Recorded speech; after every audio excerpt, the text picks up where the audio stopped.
Hello, everyone, and welcome to San Antonio by Night, Episode 8.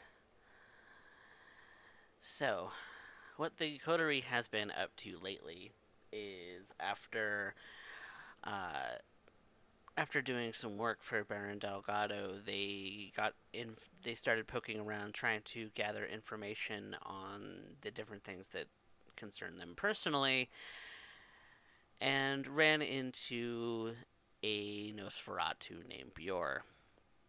Now, this Nosferatu, in exchange for information, wanted the coterie to look into the disappearance of their former coterie mate, Wolf, who had spent a couple of nights not with the coterie.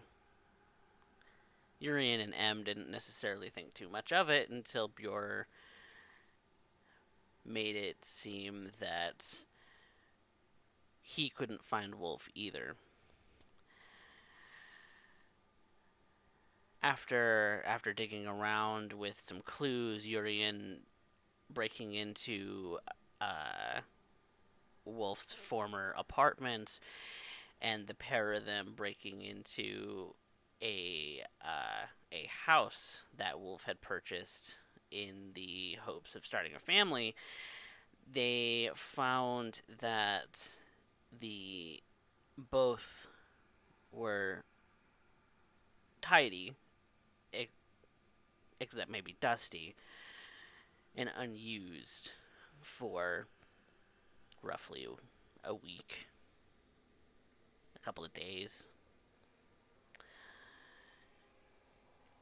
And so after exploring those two domiciles, the pair and their thin blood pet have decided to go back home for the night and wait until first thing the following night to pursue clues. And why don't you tell us about some of the clues that you've been stumbling across given your propensity for an open mind to the universe? Well, a lot seems to come in, but from what I have gathered, um, Wolf's not who I exactly thought he was. Uh, there's. He almost seems like a ghost. Everything's so hard to grab at. And with the clues coming in, it's almost like. He, I don't know, I feel like we're scraping at the bottom of the barrel, trying to find whatever we can. We figured out he had a fiance, I believe Ariel, and I don't think she's with us anymore. I know that's what we intend to go investigate, but other than that, he's elusive. Many Nosferatu are, and but what about Wolf makes you think that he is someone you didn't necessarily expect him to be? I have a sinking feeling whenever I see a picture of him and this woman. He had so much anger and he felt lost, but in my visions, as I look down at this mound of dirt, I feel that anger subside and I feel satisfied with my decision. And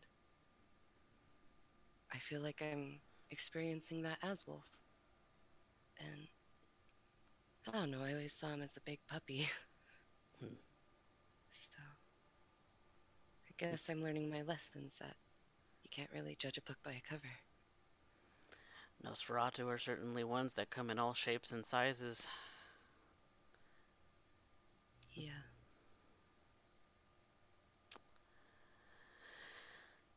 But on the trail and trying to put these clues together and figure out exactly what is going on with Wolf,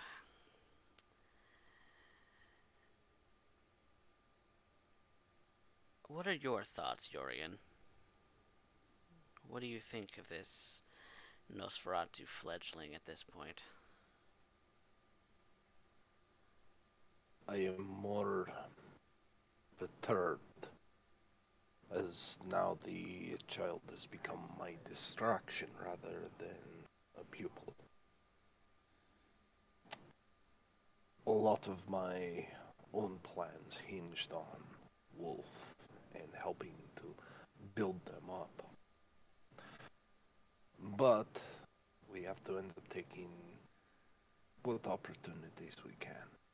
And whatever opportunities Wolf has lost have now fallen to M. Not ideal, but M will prove to be a wonderful student, I have no doubt. As of right now, this Ariel is apparently dead. If we can locate the grave, I can then discuss with her what, well, what details we can. Hopefully we can end up finding Wolf's new haven. I suspect it is the place that was mentioned earlier, a new home, one that was fit to start a family. Mm, There has to be something new, because this could not be the same one. He has not been at his own haven. I know this. I also know he was not at his apartment, though his sire did look for it. The grave seems to be our only lead at this point. And yet still my mind wanders to Alfonso. The, well, keeping the young boy hungry has its benefits. And I find myself as I taste of him to end up having my own strength grow. He is young, foolish, and undeserving of the blood that he has been given, but he is kindred. As he learns, as he grows, the leash will be removed and extended. When I know Alfonso is capable, then I'll reveal what exactly M and Alfonso have intertwined themselves into. And once they do, well, I am sorry to say, this might be a point of no return. Still, right now we have a grave to find. And if M is capable of being able to, how shall I place this? If M is capable of carrying this burden of finding Wolf, well, then we can end up claiming in our boons, have a discussion with Bjor, Wolf's sire, and he certainly promised perhaps the young. information. Yes, hopefully it'll be worthwhile. Because if it's not, well, then I have to consider Bjorn and what he is actually valued, or if he is simply a waste of blood as well.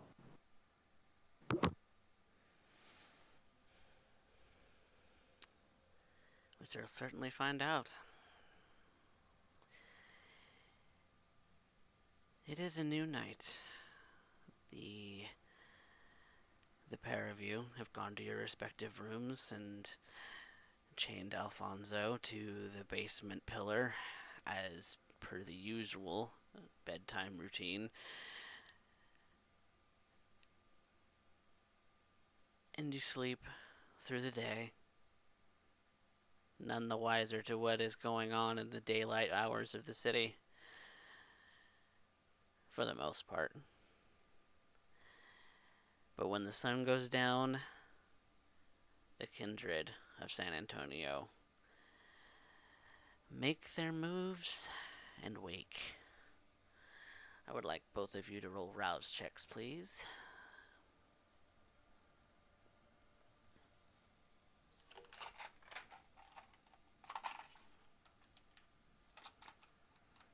Mm, for both of you, this beast inside of you gets rather testy. Starts clawing at the back of your throat, demanding that you find something to eat fairly soon. Otherwise, it'll get its way.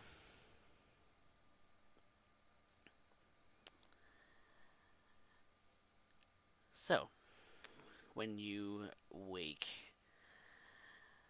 and you release Alfonso from his bedtime chains, what do you plan to do?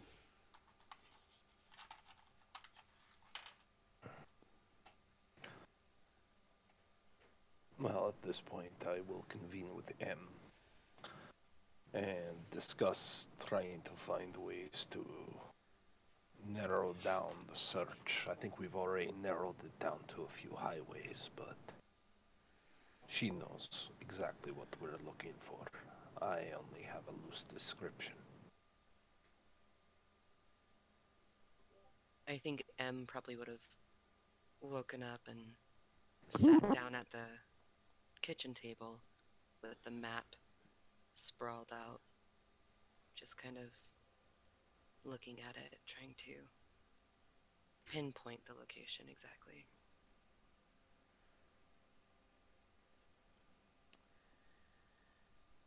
Do you remember exactly where? I think she's trying to remember exactly where. She's still got some brain fog going on, but I feel like when she sees Urien, she'll get distracted from that.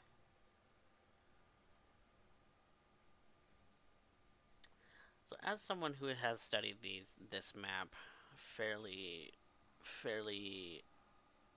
a fair bit, since you don't necessarily utilize smartphones uh, in your own travels, you stick to the paper goods of the mapping of the city, and you do know as you do know that there are several highways that come into and out of the city. The most predominant ones being I-10 going east to west, 35 going north to south towards Austin, and then 37 and 281 going south towards Corpus Christi. And the the vision that you saw, you know, had you directed northwest to be exact. And so, following the interstate going northwest, you're very likely to find your location. The uh, so that is what you know from your vision. Now, how you plan to traverse the highway out into the rural areas and how you want to search up and down the highways is up to you. I'll discuss that with Urien.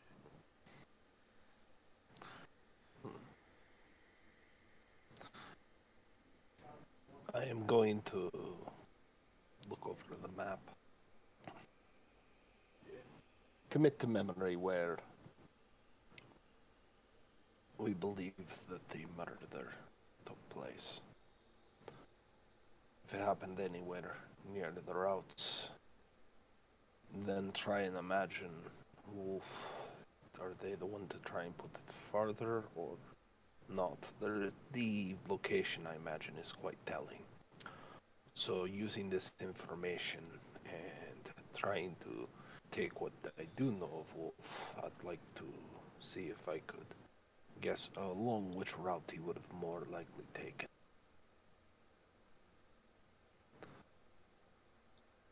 Have you described to Urien in detail your vision?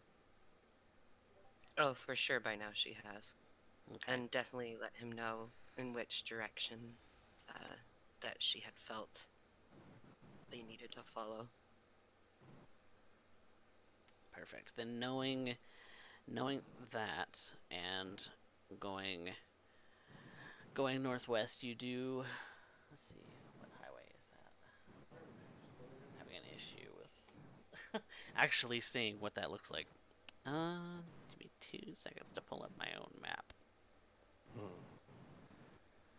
I'm imagining intelligence insight since I'm trying to go off of what do I think they would have done, but I'm leaving that call to you.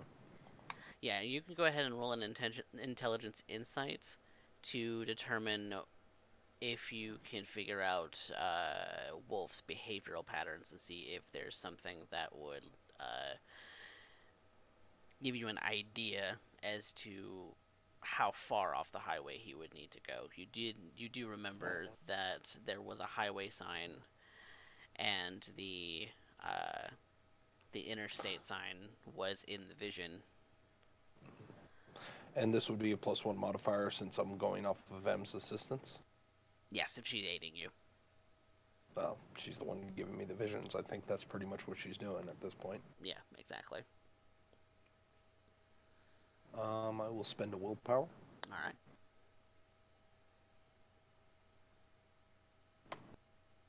Wow. Mm. You know, you know that going, based on the map that the um, it starts to get to a more rural as you get past 1604, going outside the city, going northwest. You know that Interstate 10 kind of comes in and dips south and then goes west, and so going westbound on Interstate 10, you would eventually come across the the landmarks that M had seen in the vision, and if she can remember them clearly enough in the moment, that that you would be on the right track going that way. As far as Wolf's mannerisms and what he would potentially be able to, but knowing of him, you would be able to determine. You would understand he is native to San Antonio, but he never came across as much of his country boy, so he probably wouldn't venture far from the interstate. So he'd likely get outside the city, find someplace empty, the quickest someplace empty, and Okay. that would be where he would bury Ariel, if she is indeed dead. Okay. If that's the case, then I have to end up looking towards him, pointing towards the map. I believe the search will begin here. If I'm right, shouldn't take long to find what we're looking for.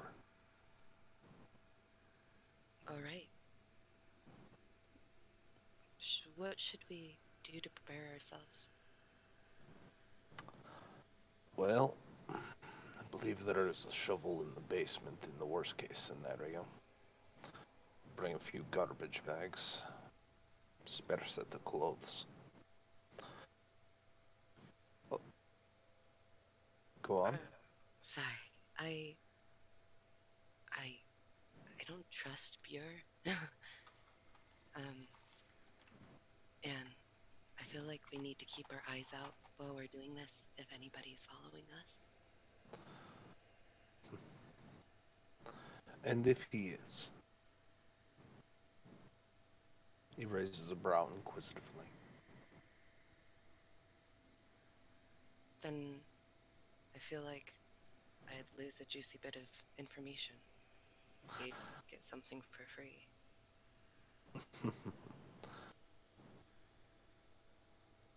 I'm sure we could handle it, though.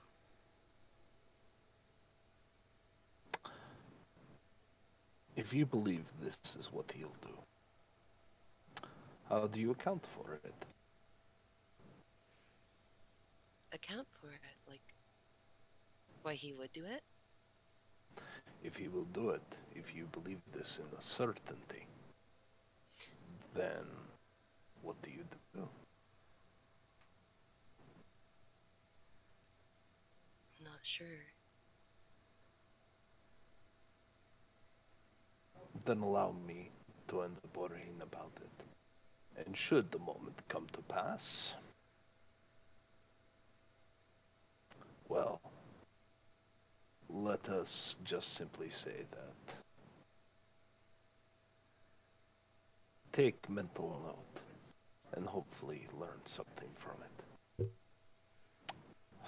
Alfonso, are you ready to get your hands dirty? If necessary, yeah. Oh, good. I hope you have no. You might have to end up,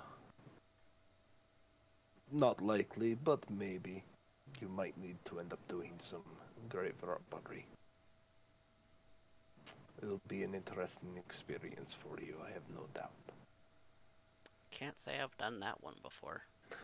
Congratulations, we get to add to your unlife experience. Before we go, though, I do need to take care of Alfonso. Very well. I'm okay for right You. now. Yes. For now. It's better to be safe than sorry. If you don't want my blood, I guess I understand. No, I just understand that it's costly. Are you up for that right now? Why are you questioning her? Well, I'm just, just concerned. She has made your concern has been noted. But have you earned the place to be able to end up questioning her? Remember what I said about etiquette. Hmm. Yeah, sorry about that. Your apology is accepted, Mr. Hendrik. Now, do as she says, and you'll find yourself in the next few months having that leash removed significantly. I even may have a pet project you may enjoy. Oh, do I get hints?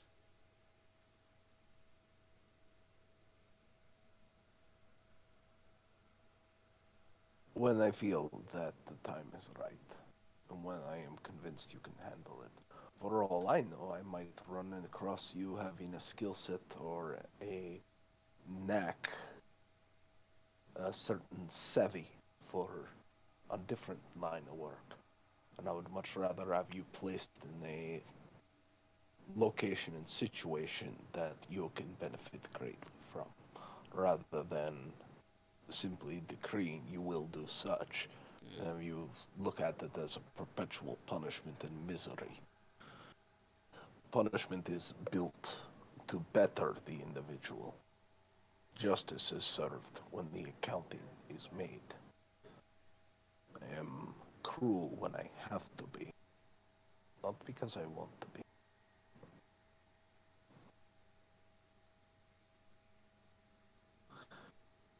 Very well. Fair enough. I will end up going to take care of the truck. While that happens, might I suggest you to be discreet in the feeding?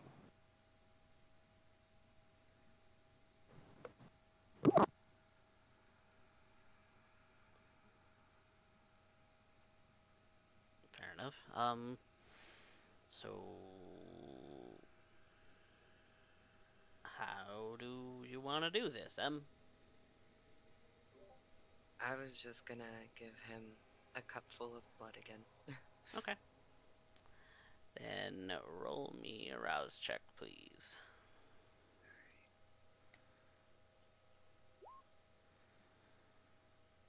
It's not nearly as testy this time.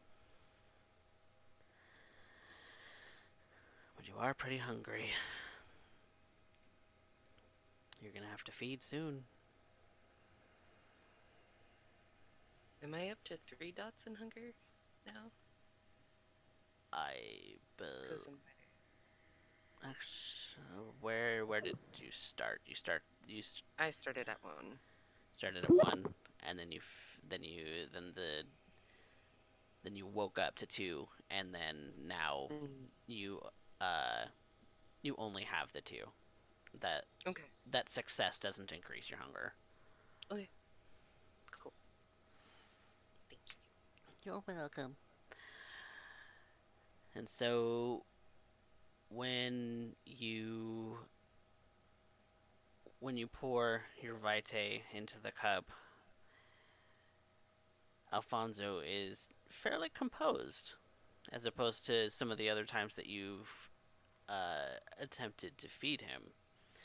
He's he seems to just wait patiently until you give it to him, and then politely drinks it. And when he's finished, he hands you the cup back. Thank you, Alfonso. Yeah, no problem. How have you been holding up these days? I, there's not really anything to complain about, really. I mean, Mm, I'm as comfortable downstairs as it can be. You made sure of that. I appreciate your patience with us, Alfonso. I do. Yeah, I'm Well, I'm I'm I'm doing my best. and I I don't want believe, to let you down. I believe you won't let me down. And if you do, we'll just move on from that. Forward. And she looks at him, and even though those words may sound nice, I feel like inside it's a threat may vaguely be hidden in there. Hmm. I would like you to roll me a manipulation plus subterfuge, and let's see if he can pick up on it. Hmm.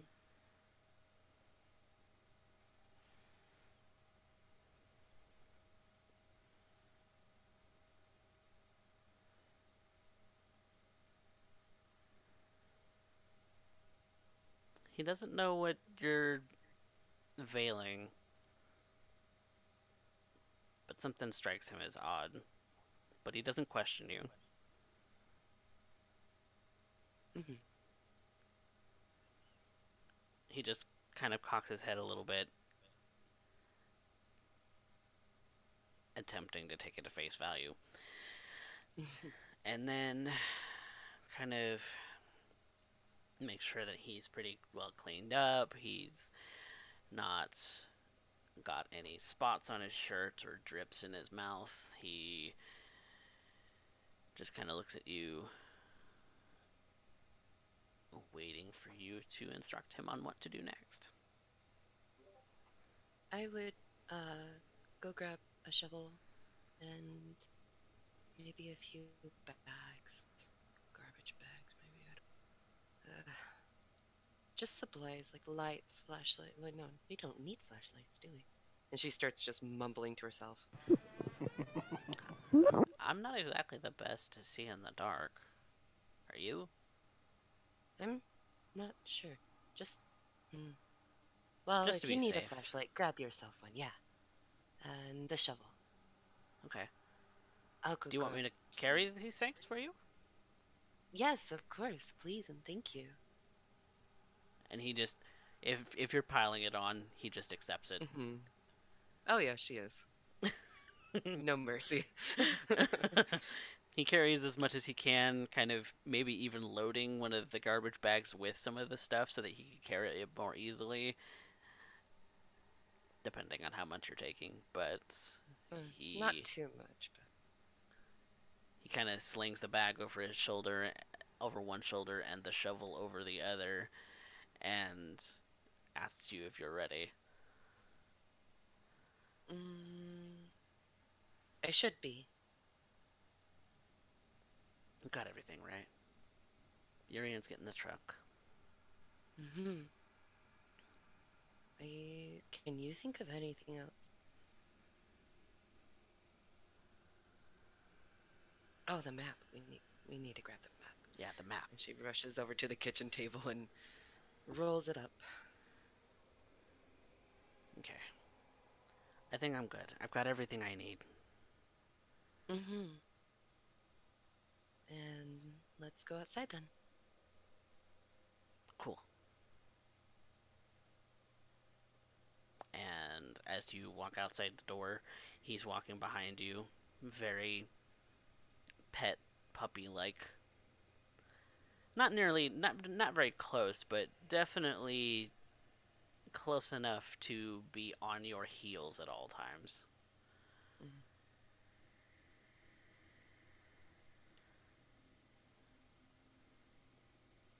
I'm not too annoyed, but I'm glad he's listening and taking direction well.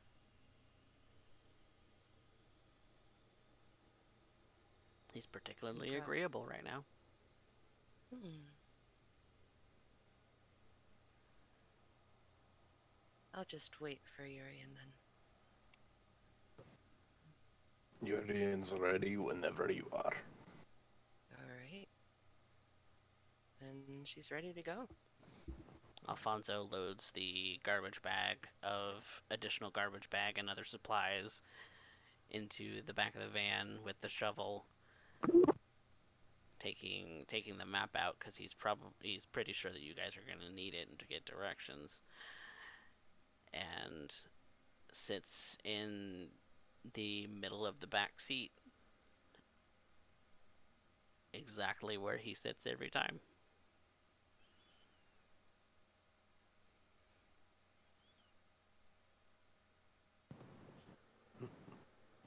Well, I'll drive.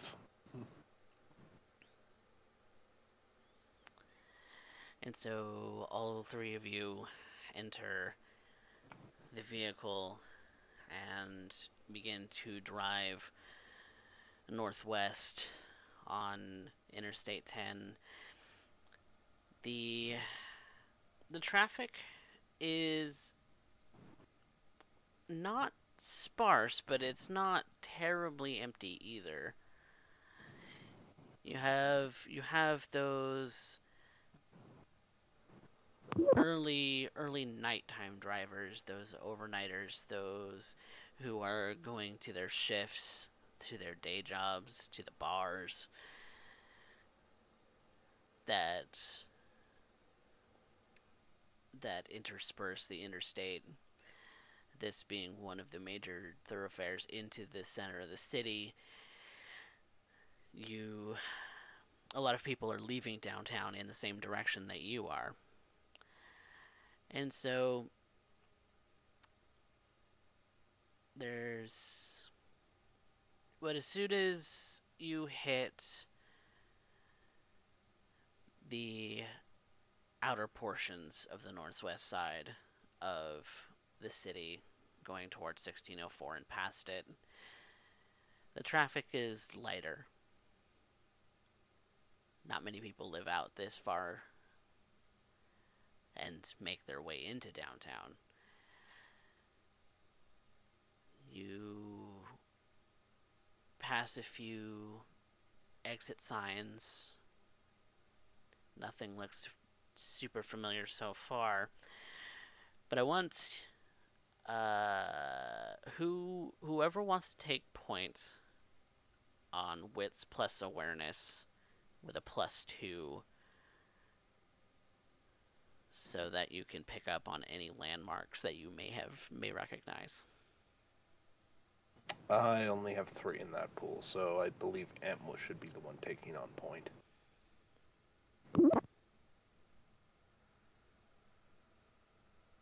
So M, if you want to do that, you can do that at a modifier +2.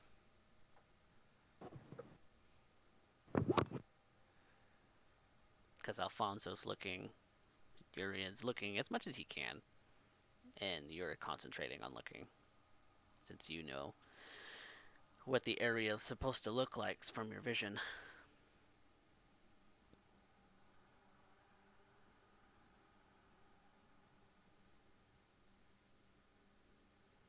Sorry, my computer did a thing. All right. Wits plus awareness.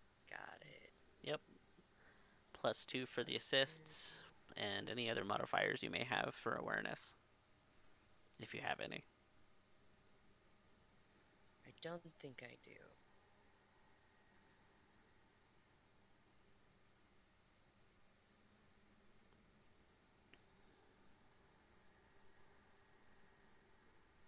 Okay. And then, can I do a willpower? You most definitely can do a willpower. And how many am I doing? You can do up to 3.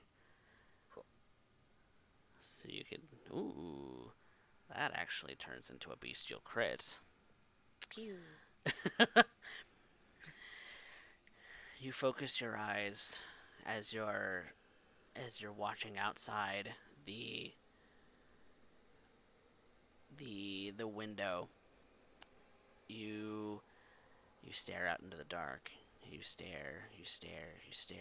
You pass the interstate signs as they roll past you every mile or so, and that's not the one. That's not the one. That's not the one. You're about 5 miles outside of town, but at this point you're coming up on a an exit onto one of those rural roads, and something about the fact that there's a McDonald's coming up. Yeah, that's the exit. That's the exit you go off of, and so you reach over to Urien and you look at him with the intenseness. That's the exit. You have to go that way. Go that way right now. That is very well then, Em. Kind of looks a little bit. It takes a moment to realize like something might have gotten in under her skin. But, you know. She looks like she's about ready to jump out of the car as soon as you stop. Yeah. So he takes the exit. So you take the exit, and you come to that stop sign at the end of the ramp. There's that big golden arch in front of that's attached to a gas station. That's the one. That's the McDonald's. That's the McDonald's. That's the landmark. And so you you kind of steer down, going right off of the interstate, because something's gotten under M's skin. She's antsy. She's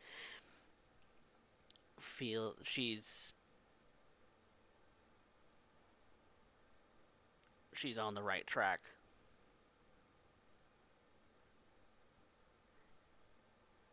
And so you see the rural road signs and the interstate sign you saw. You must that you saw in your vision. You must have missed it. It would, but you're still here. You're still on the right track.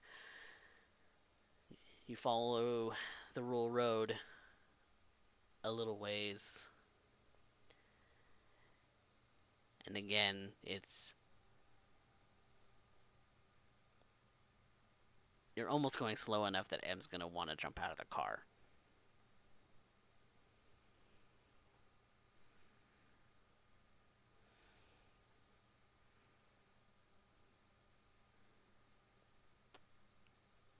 So if you pull over and there's a dirt road going out towards a field. It's gated. It's not like it's hard to get past a gate.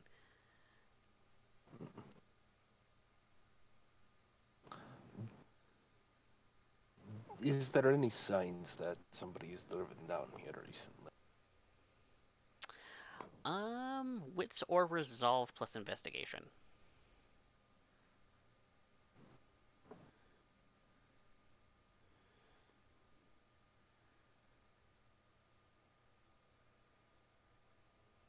There are definitely there are definitely grooves that this particular dirt road has been driven often,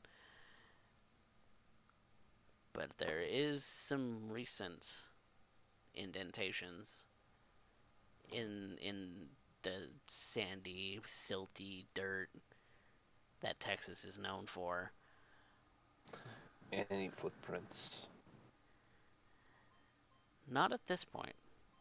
You see tire tracks, but you don't see footprints.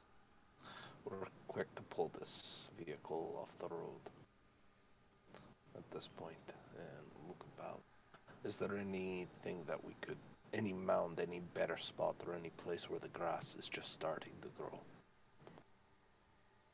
Not immediately. You get the sense from the vision that it might have been deeper into the property. Very well then. Let us go there. I would like to have sensed the unseen, if I could do that. Yes. Awesome.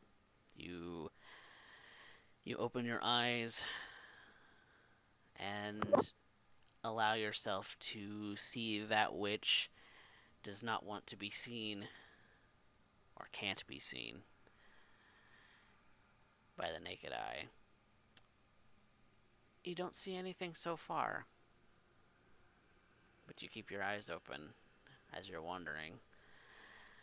You open the gate, it squeaks a little bit. There doesn't seem to be a lock on this particular gate, which may strike you as a little bit odd, but it also wouldn't be terribly uncommon for if this property gets frequent visitors or is frequently driven by the property owners. You're not sure.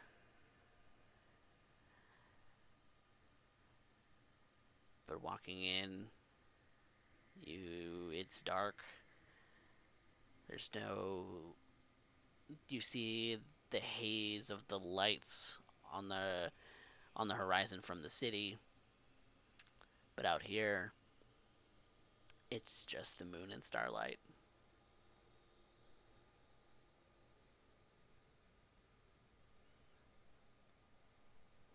I think Alfonso it's looks like he's struggling a little bit to see, and so he goes to pull out a flashlight and hands you one M first before taking one for himself. I'll take it.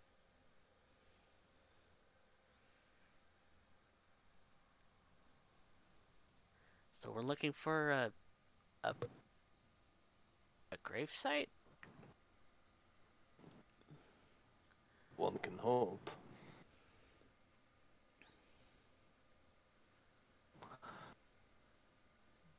Hmm. So, any idea where to start? Have to heading further in, no doubt, but was there if I recall, wasn't there a decrepit shack or something like that you described? Was there one in my vision? I can't really recall. Yeah, you recall in the vision that there was a home, single story, not very big,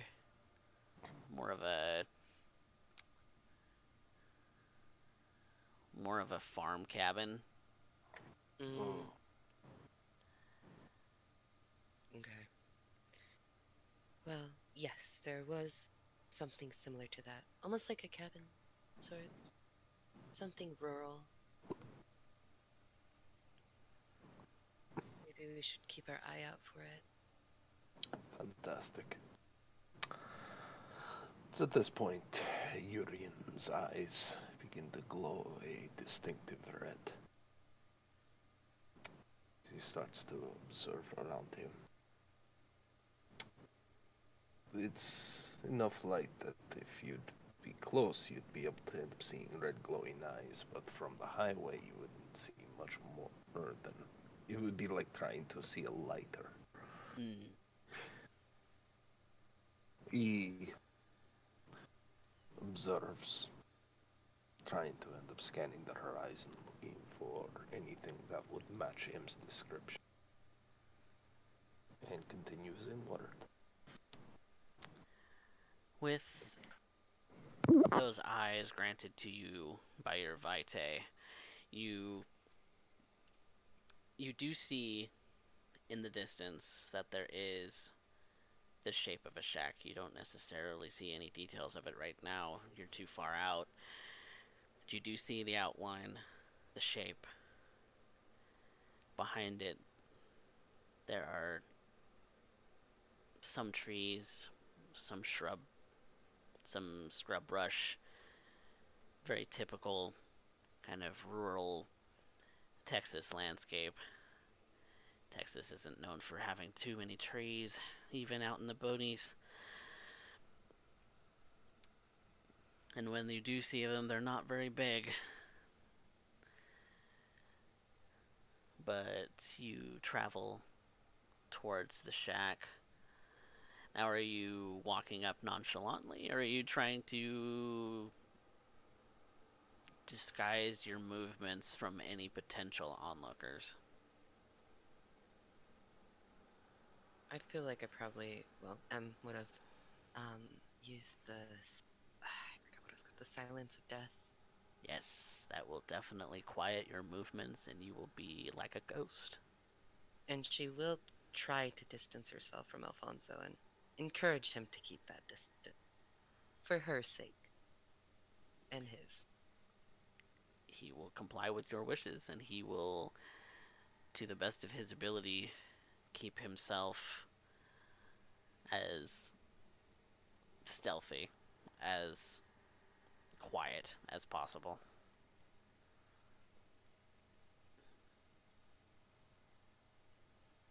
How are you approaching this, Urien?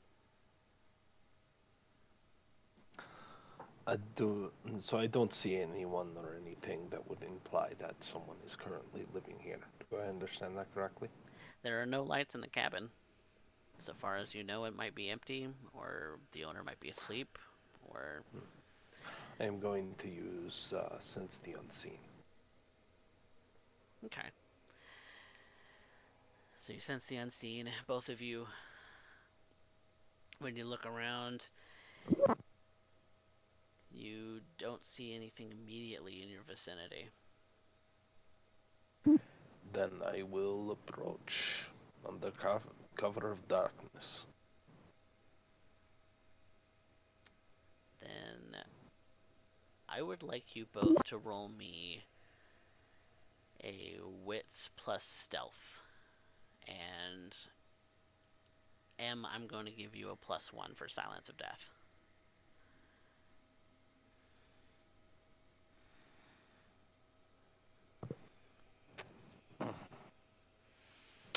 Well, that didn't.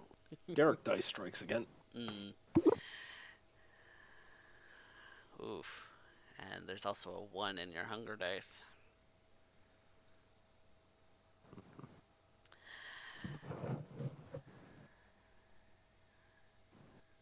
So let's see what that might do to you, Urien.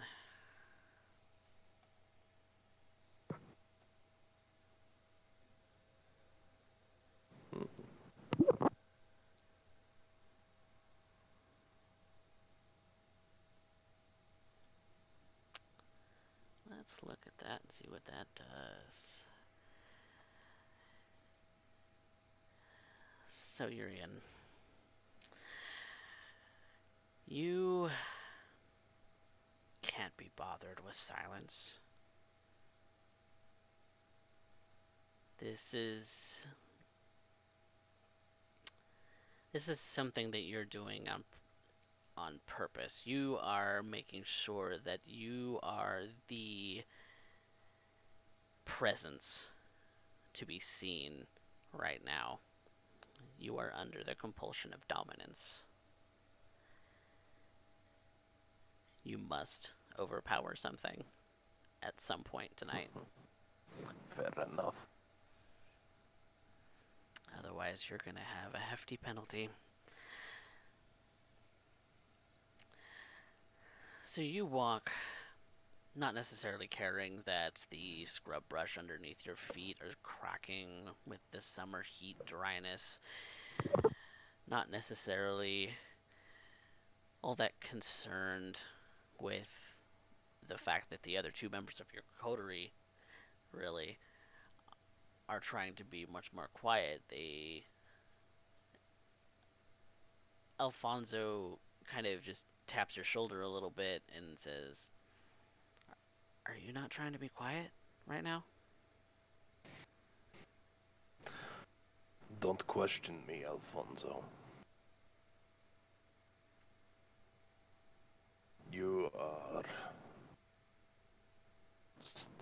you are here by my own will and by my own designs. I could just as easily end up putting you back into the basement and leave you there. Make no mistake, this is you need to end up here, yes, keeping your head down. I will do as I do, at this, as it's been proven, as it's efficient. Right now, no one is home. Then there is no need to worry. If there is someone there, then we must seek them out nevertheless. So, at this point, silence serves us no benefit, other than to wrap up our own paranoia. And I will not make myself a fool on a what-if statement.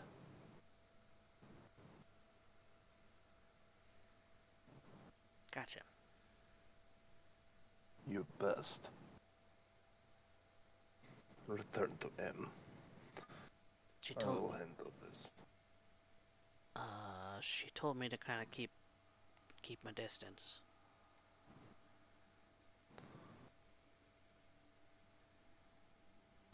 She is oddly quiet. That is spooky.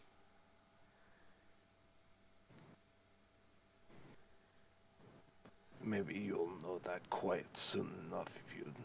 I would suggest start practicing now.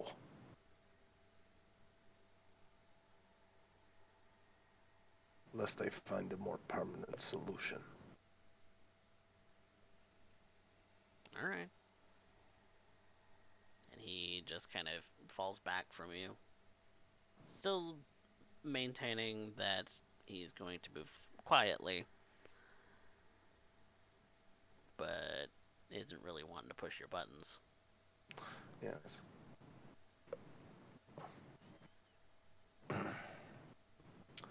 It's at that point we end up... I end up walking up to the door. As I do so, I take a look through the windows, looking for signs that this place is still occupied, that it has not fallen to the frailties of time. You look into the house, walking up as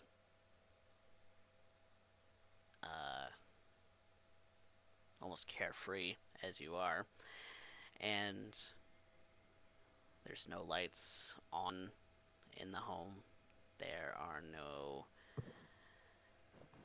signs that someone's really living here that you could tell from a window.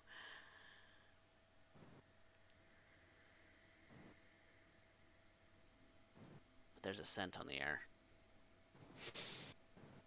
What is it? Blood. New? Old? A mixture. Week old. 2 weeks old, maybe. Some fresh. You're not sure. It's weird that it's a combination of this. Urien walks up to the door, attempts to open. It's barred. It's locked. Mm. Are there bars on the windows as well? There are no bars, but they're pretty thick panes. Can M have noticed Urien trying to open the door? Yeah, you've been hanging back fairly slowly, where he was walking a little bit more quicker pace. So I I think she would walk up behind him and whisper, I think I can help unlock that.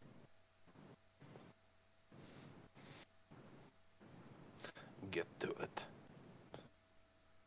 We Mm. don't have much time to waste. And the sooner this matter is resolved, the sooner you can end up claiming the bounty. And she'll start to unlock the door. you go up to the doorknob. It looks pretty old. It's not anything incredibly new.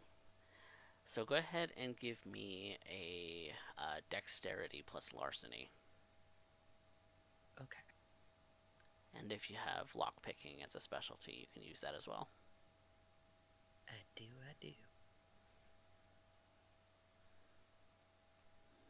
So that would be like a +1 to the modifier? It would. Okay, cool. Just making sure. Mm-hmm. Boom. Yeah, with 3 successes, this particular lock, you've done worse. You have you have broken into much stronger locks and much more pressing situations before. You unlock the door, and again, that scent just starts to waft over you, and it tickles your stomach. The freshness, the fresh blood, particularly. But you've never been a very picky eater. I'll make sure to say to Alfonso that I want him to kind of keep point and stay outside. He will definitely stand guard if that is where you want him to be. I think it would be wise because there's just so much blood. Yeah, I can smell it. But, hmm. It's weird. Just keep your eyes out and keep your head low. And your ears out as well. You got it.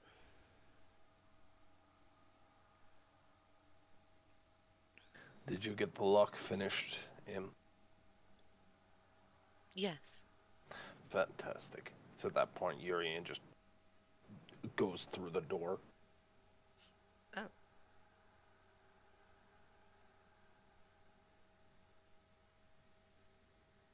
Alfonso just looks at you, doesn't say anything, he just gives you a look.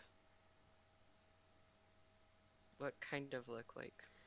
Gives you a look like he wants to question, but he's not going to do so out loud. Returns that look, but also doesn't say anything out loud. I think she would, at that moment, look at the, try to see if there's any form of security at this moment. If you're wanting to look around, then you can give me a wits plus awareness. Okay. And Alfonso's going to be doing the same, but for outside. Mhm. Urien, his eyes glow standing in the dark, able to see the things that are beyond this world, gazing throughout the room, trying to end up looking. It's very likely Wolf is in here, or nearby. And if not, well, I doubt it's anyone of consequence at that point. Your eyes kind of scan the room. It's not a very big house. You kind of scan the kitchen as you're coming in through the front room area. Kind of your eyes passing over them a little, everything a little bit. But then your eyes fall in the hallway. And there is someone standing there.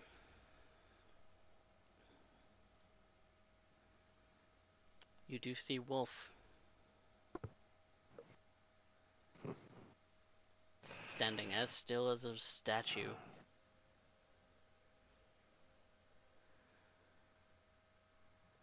Just watching you.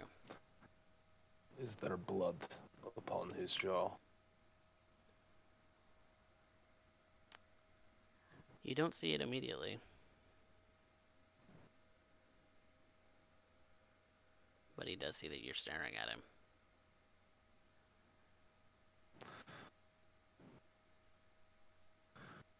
Well, you made it quite the difficulty to find you, young pupil. I didn't want to be found. What you want is of little consequence right now. Oh, really? Yes. You left without even saying goodbye, breaking poor M's heart. I'm sorry I about do. that.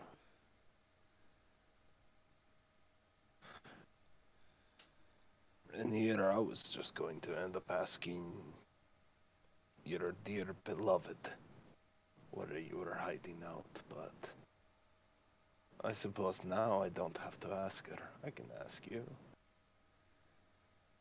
My beloved, huh? Well, ever since you ate her.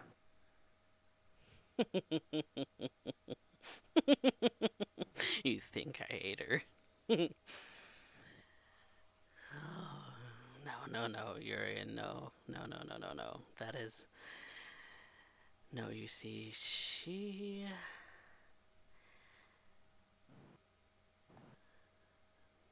she's just gone. Not eaten, just gone. It's better that way. Better that way. Tell me, he looks around for a quick second. Does he see any bodies or anything like that in here? He's been smelling blood, so. You see, you do see bodies as you move around, kind of inspecting the hallway. There are bodies here. You can smell it. They're rancid.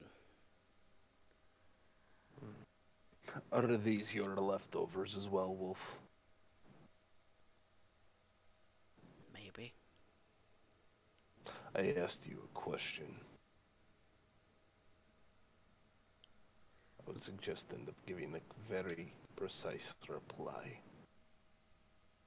Then yes. It's only following your tutelage. You told me that I was Oh, above feeding on animals.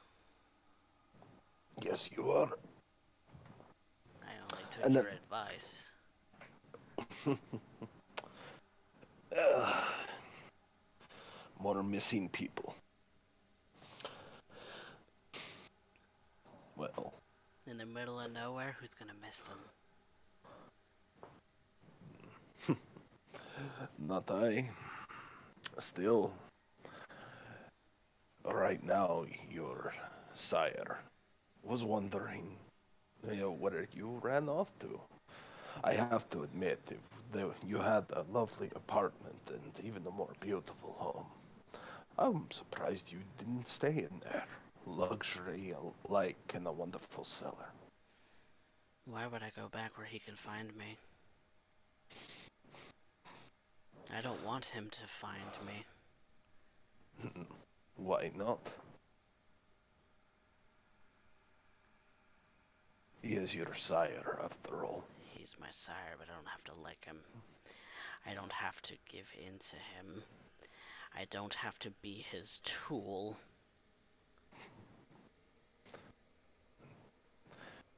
Well, you took part of my tutelage, but you left before the lesson could be complete.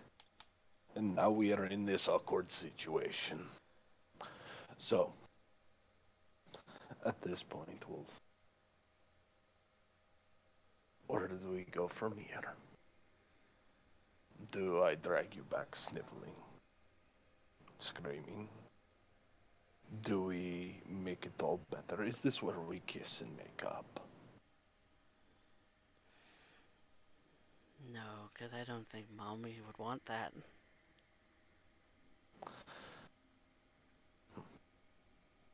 See, Well, I've been busy. I've been attempting to make things better for myself.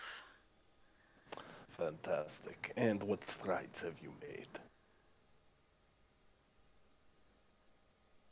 I've got a place to You move, hide. and he gestures to the bodies. All of these, I imagine, what you've been burying cars instead of bones, Wolf. Strays, hitchhikers. This is what you've aspired to. A noble animal, now consuming life without a second thought. Unchecked, unbound, you are truly everything an anarch aspires to be. Hmm.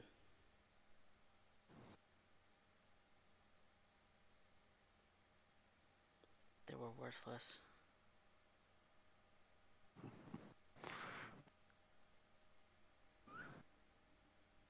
And really, it's none of your business.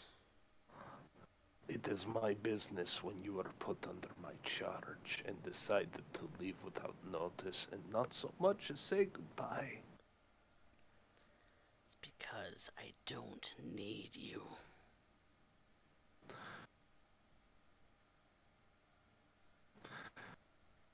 Well, that's one opinion. One that has become irrelevant. So you're gonna force your own opinion on me? Is that what you're going to do? I don't need to force an opinion on you at all. You will heal. You took the name Wolf, a ferocious and noble beast. What I see before me is a stray dog, and it makes me sick to know this is what you've become. I don't answer to you. You don't answer to anyone, true anarch, aren't you?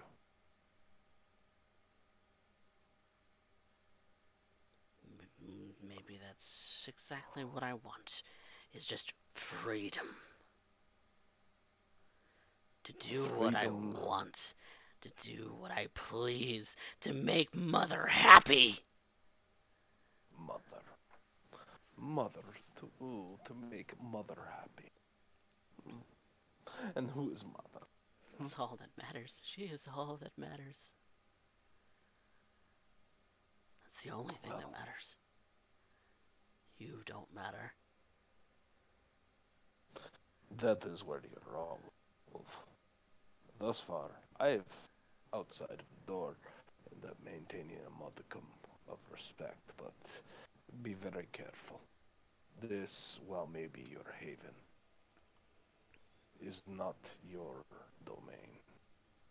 This is no one's domain. This is out in the middle of nowhere. Who the fuck cares about rural Texas? I do. Because of you, I might add. So you will back down. And you will be on your knees apologizing for the inconvenience you bestowed upon M and myself. And when it is said and done, you will find place. And when you have found that place, you will understand it. And when that happens, then you will thank me. For my tutelage is hard, but I don't leave a lesson half complete. And I believe that is a social combat at this point. Would that be correct? You may attempt a charisma plus intimidation. I have a question. Mm-hmm. Does M and Alfonso hear this conversation? Oh, Oh I am yes, not being you. quiet. Okay, cool. Neither is he. So she's gonna send Alfonso around the house to make sure there's like no back doors or any exits, just so he can cover them. And she's gonna tell him to get ready to fight if he runs. Alfonso. Alfonso kind of nods, knowing And she's that quiet about it too. he She doesn't. nods and does exactly as you ask, and he will Okay. cover the back. Um, I'm trying to determine what it is that Wolf is going to roll against you. He's He's also trying to get you to back down. Although I don't know that he's going to win 5 successes, to be fair. yeah, only one way to do it.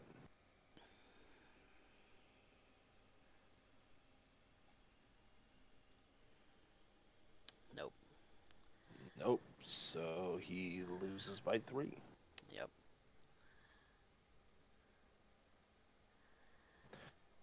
Urien He kind of just takes cowers just a little bit, but he doesn't look like he's backing down right now.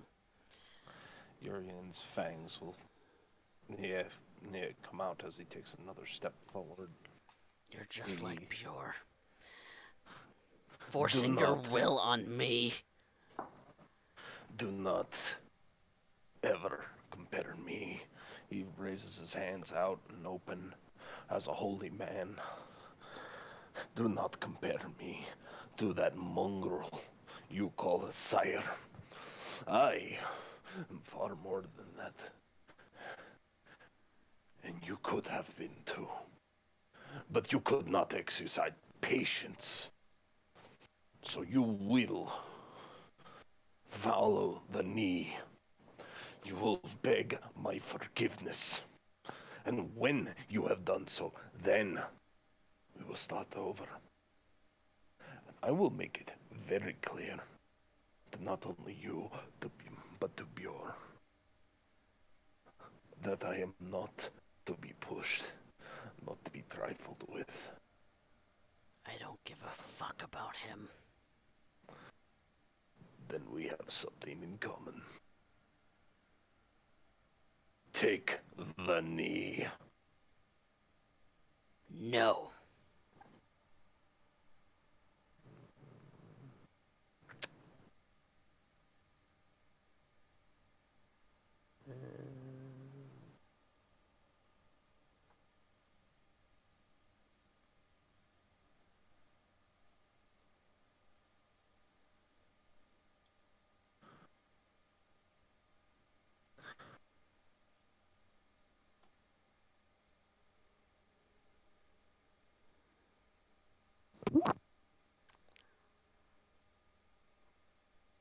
I'm not even sure what to roll against that, to be fair. If he's just trying to stand ground, he's not trying to make a point anymore. It could just be composure resolve. That sounds about right. He's just standing his ground. He's not. He He's does not not taking the want. offensive. He does not want to give in.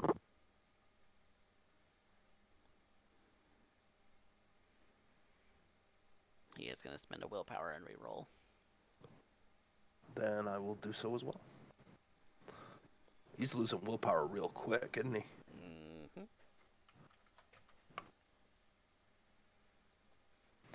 Mm-hmm. Ooh, he might actually get me. He actually crit succeeds.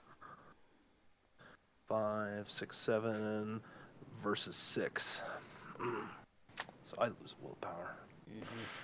And I am gritting my teeth at this point. He's stepping closer to you. He is stepping up on you.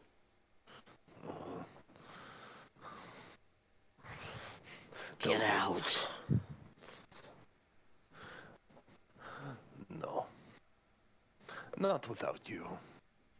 Or your carcass. Em, what are you doing?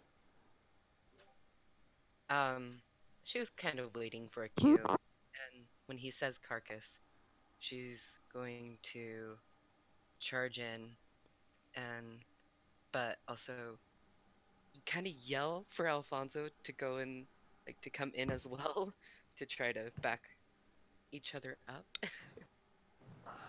Alfonso immediately just pulls the door open from the back, almost as almost as if he's got a little bit more strength than you probably gave him credit for, and enters the house, breaking off the doorknob, and kind of plows into the room in in the back of the hallway.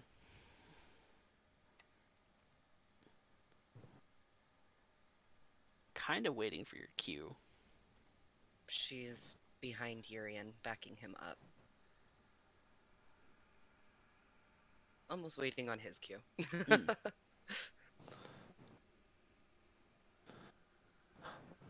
Does Wolf look taxed? Has this been taxing on him? How do you mean? I'm trying to get an impression of how much willpower does he have left. Does he have much more go still in him? What's insight?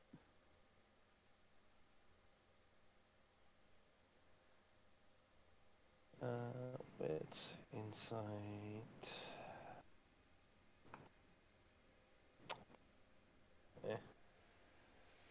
You're not entirely sure.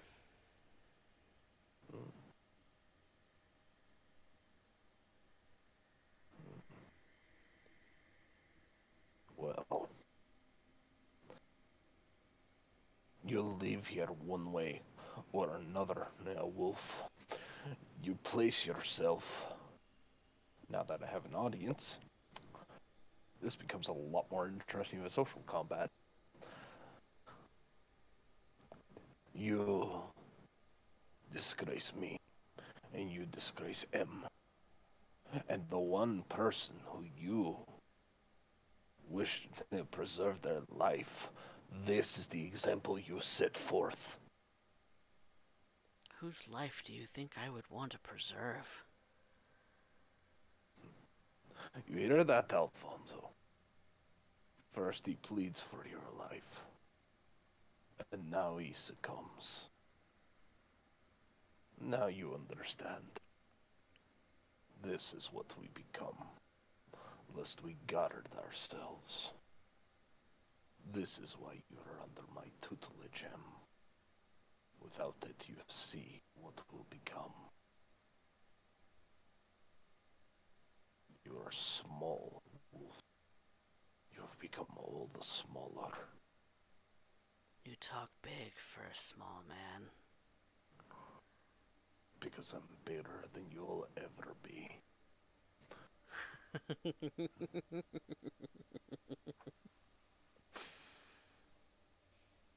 Prove it.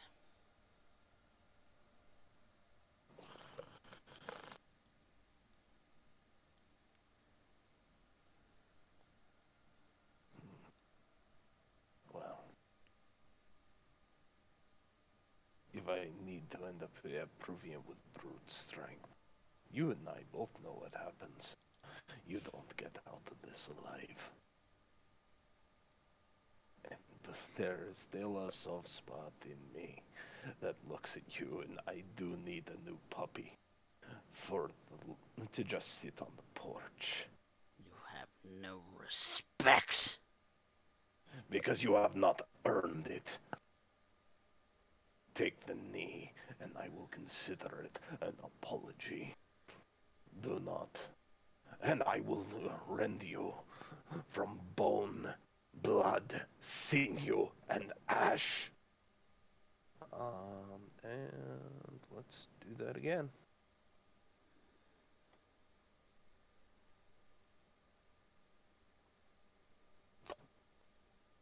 I am not very good at this. As far as like quipping back at you.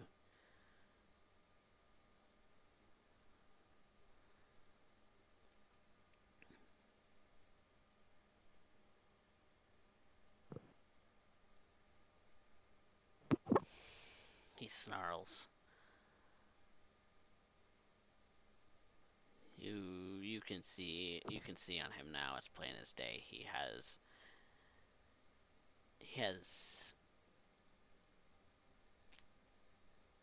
very little desire to continue socially. Has he taken the knee? Not at all. With his hands outstretched, he gestures forward, and he produces the cue that M and Alfonso have been waiting for. And I'll have Alfonso strike. Or attack. Yeah. And I think she'll charge forward at him, trying to hold him almost like a grapple of sorts. Okay. So M is going in for a grapple. Mhm. Ooh, Alfonso is likely going to go in for the same thing. What is Urien doing? Urien takes a step back and begins to. Uh, no. Urien will end up deciding to give the others their moment before he goes in, because he wishes to end up making a point to this mongrel. Okay. So I'll go grapple last. Okay. Um. Okay. So since Alfonso was taking directions from M, I'm going to let M go first if she so wishes. Sure, I can do that. So what am I rolling? Are you going in for to how do you want to try and subdue him? How would M try to do this? I feel like she would go for the legs. Just try to kick in a knee or something. Oh, yeah. She'll kick in the knee, forcing him to take the knee for Urien. Okay, then roll me a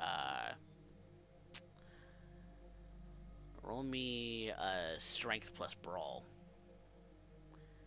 and he is going to rouse the blood for potence. Can I do a willpower too? You don't have any dice in normal to doing a willpower. Yeah, Oh, you can't Nebula. willpower that. Yep. Cool. So he is rolling strength plus brawl to oppose you at a +2 for potence. Mm. So you come at Wolf, but he more or less sidesteps you and kind of pushes you against the wall, and and you did not realize that this is how much strength that he has behind his his punches, and so what you're going to do is you're going to take 3 points of superficial damage halved to 1. Do you know how to mark superficial damage on your health tracker? No. Okay. So it's 1 slash. So every time you take superficial damage, you're gonna change one of those red boxes to a single slash. When you start taking aggravated, Mhm. you click on one of those slashes again to turn it into an X. Okay. So I would take You're how gonna many take. of aggravated? You're not taking any aggravated. You're taking 1 superficial. All superficial damage for vampires is halved. So it would Okay. have been 3, but it's half to 1. Okay. Alfonso is going to do a very similar move and go in on Wolf in a similar way. Except he doesn't have potence. Uh, But Wolf is at a -1 because he had dealt with one attacker. exactly. So let's go with strength. Brawl on him for Alfonso. Alfonso gets 5 successes to oppose Wolf. Doing the same will also get 5 successes. Alfonso, being the successor, will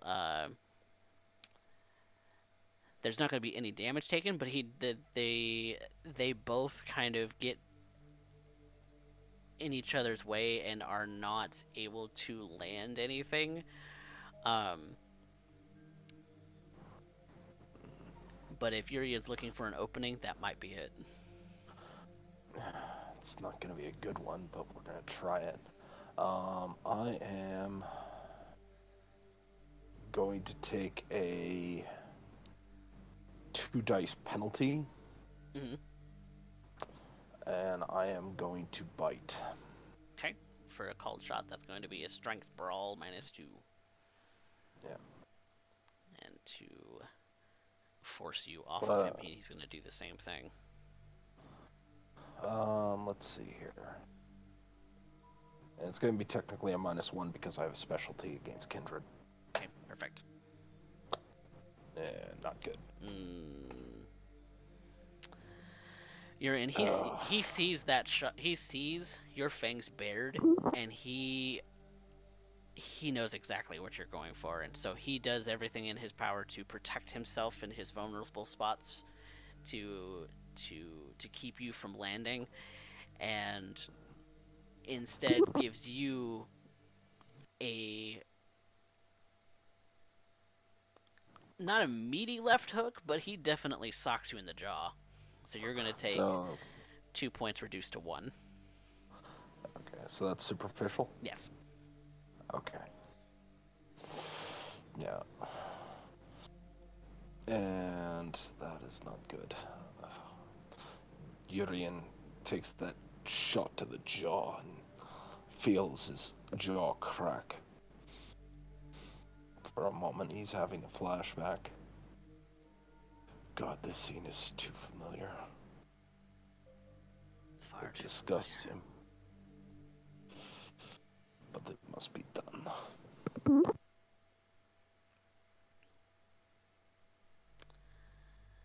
So, new round.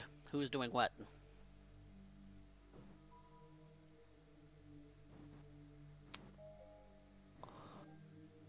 I think is probably still trying to apprehend him. She's not gonna stop. Are you going in with strength brawl again? To try and Uh, like shove him or push him or tackle him? ooh, do I see any of like did Alfonso like run in with the equipment and drop it and there's shovels there?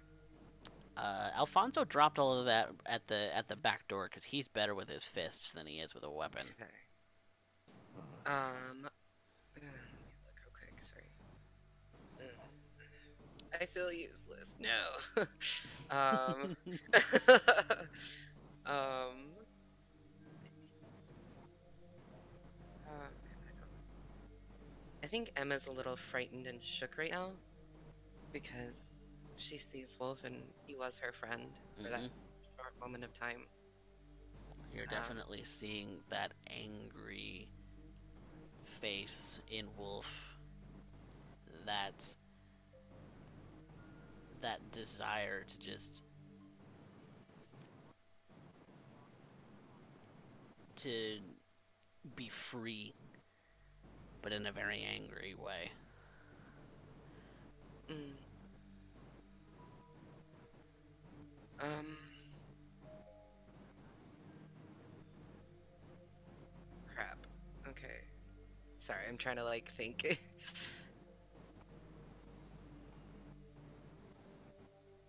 I mean, I think the only thing she can do right now is try to just grapple him. Okay.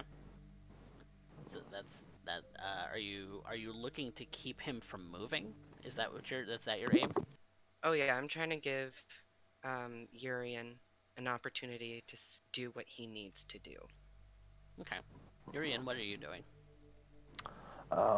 I am going to go last, and I am going to take a step back, and I am going to force. I didn't want to do this, but this is what has to be done. Um, I am going to take a step back, and I am going to begin a motion. I am going to have Satan himself draw out what is inside Wolf to the outside. I'm Okay. going to have Wolf have a spiritual awakening, a stigmata of sorts. Hmm. All right. Go ahead. We'll go ahead and resolve that here in a. Hmm. I would consider that a ranged ability for the purposes of initiative. Everybody in close combat first, then it goes to range, then it goes to everybody who's getting into close combat. Right. So, So, uh, Alfonso is going to take the initiative and go ahead and uh, try and try and pummel Wolf into submission.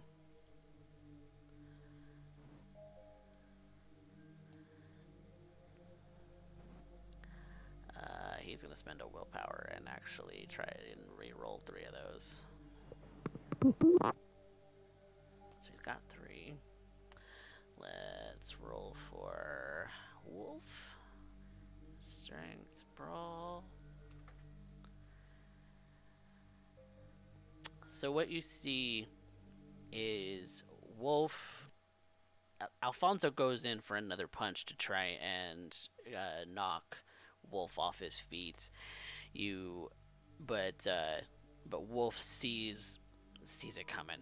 This kid is way too easy for Wolf to read, and so Wolf just spins around and clocks him with a significant backhand, and sends Alfonso flying back about 10 feet, uh, losing his footing and getting knocked to the ground near the door where he came in.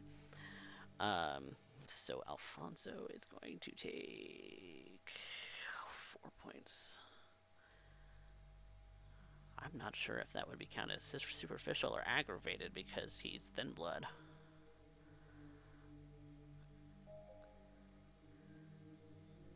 I think it's aggravated because he takes damage like a mortal.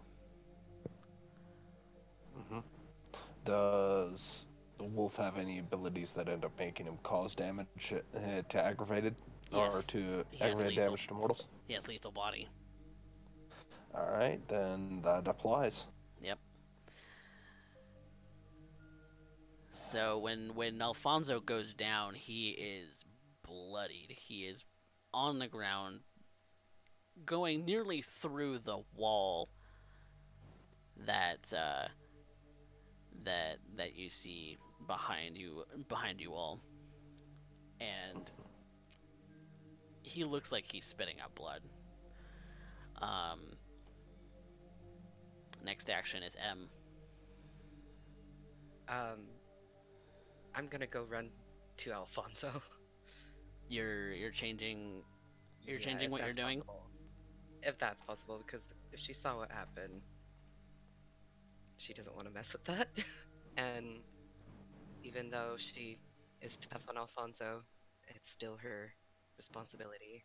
Mm, And heaven forbid she actually kind of cares about him and is freaking out about it. okay. How do you plan to get past Wolf? I'm gonna try to use some light footing and run past him. Okay.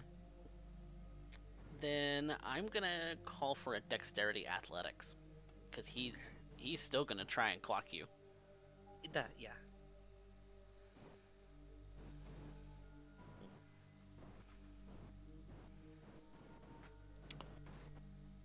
This one.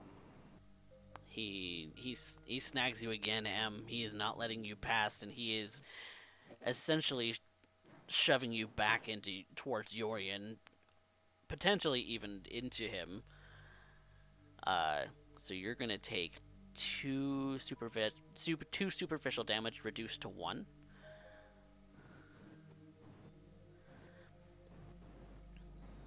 Okay. But you haven't been able to get past him yet. Next action is Urien's. God dang it, this hunger. But that is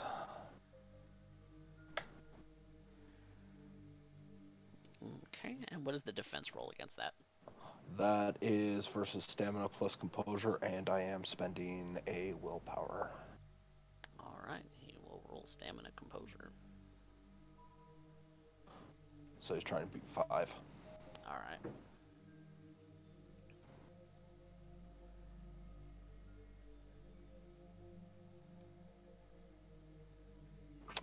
And he loses one vitae. One vitae. Got it. Mhm. All right. He And this is. Go ahead. uh uh you see that Urien makes a bit of a hand motion in his hands and maybe whispers some words.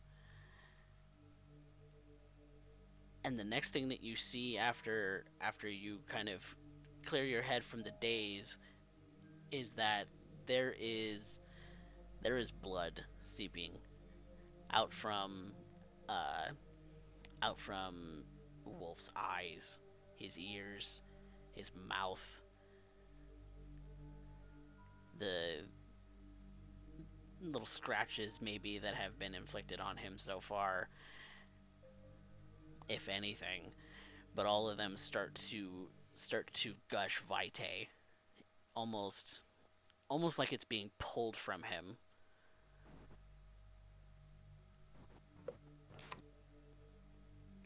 I imagine she's terrified right now. You have never seen anything like this before. No, sinokri ni sitana.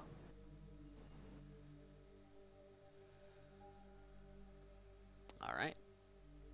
So next in initiative would be M, and then Urien and Alfonso, depending on what they want to do. M, what do you plan to do? I think she's just gonna try to play as a distraction for Wolf.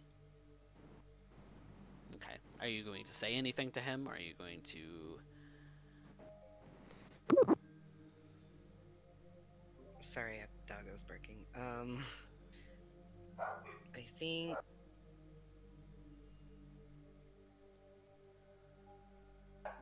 I think she's just gonna try to keep getting in his way.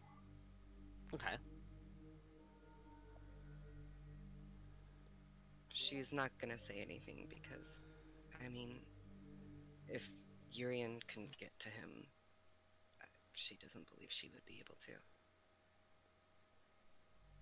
Okay. Urien, what's your plan?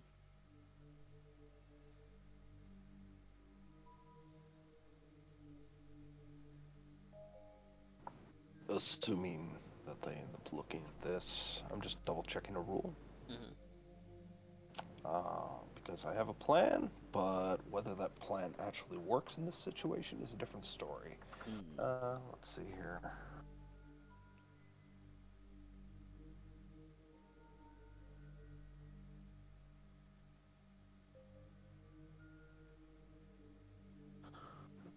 Let's see here. Trying to remember.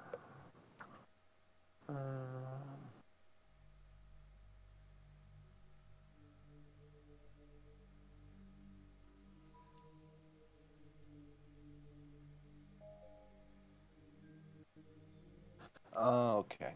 I will. I am going to look to Wolf, and I'm going to tell him, prostrate yourself before me. Is that a compel? That is compel. All right, and that's intelligence plus resolve to resist. Yes. I believe so. Okay. So in the case of initiative, I'm going to consider that ranged. Um, And he's at a -1, I believe, at this point. he the first in the initiative order would be M, Okay. since she's in close combat. Yeah, I think she actually might say something. Okay. Why would you leave us, Wolf? I thought we were friends.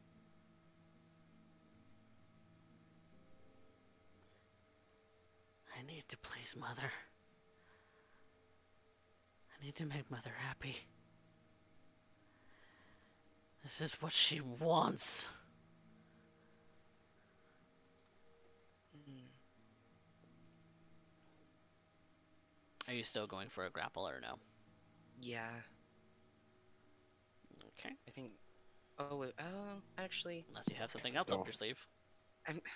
Mm, you can also rouse the blood to increase your strength. Remember that. It's true. oh, okay. Could always do Yeah, that. I'll do that. Gives you a +1, but that's not too bad. Yep. Yeah. Every little bit Uh, helps. do I do a rouse check first then? Yes. Yeah. Uh, It's okay. then You are a little bit hungrier. Your beast is looking at the blood that's coming out of Wolf's pores and his eyes and his ears and starts to wonder, I wonder what that tastes like. Do you want to find out? he's my friend. I But don't think he I would looks do so that. delicious. It smells delightful. You know you want it. I know I want, but right now, I need to keep myself together for Urien, for Alfonso. I can't waste my time. The fucking blood. And is that in brawl plus strength? Yep. If you're intending to grapple him, Yeah. And then a 1. Okay. Boop.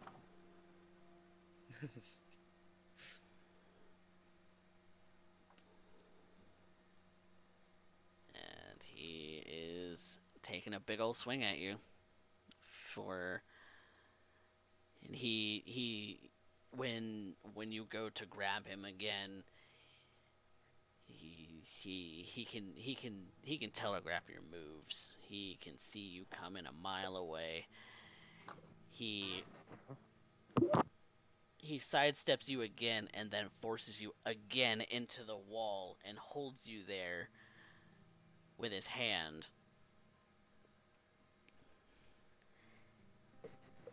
You give up yet, Em?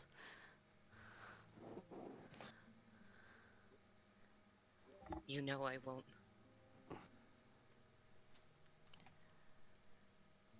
Urien, are you intending to use Extinguish Vitate once more?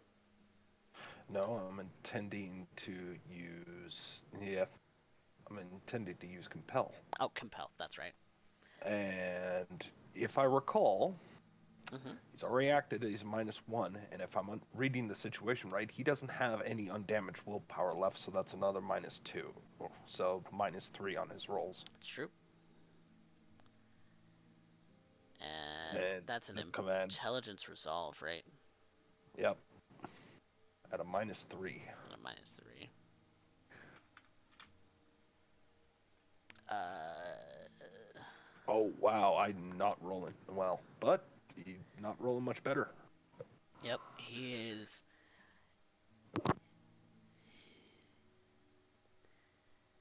When he goes back to face you, Urien, and you lock eyes, that's when you know you have your moment. That's when you know that you can command him to prostrate himself. And you can see the reluctance in his eyes, but he knows that.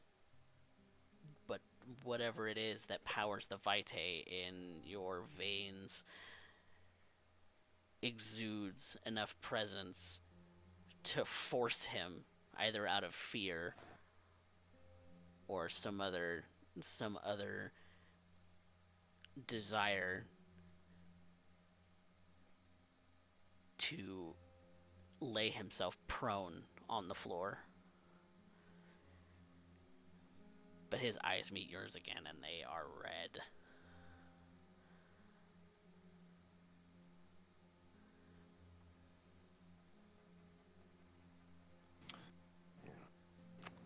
He looks to him. Offer your blood as apology to Alfonso.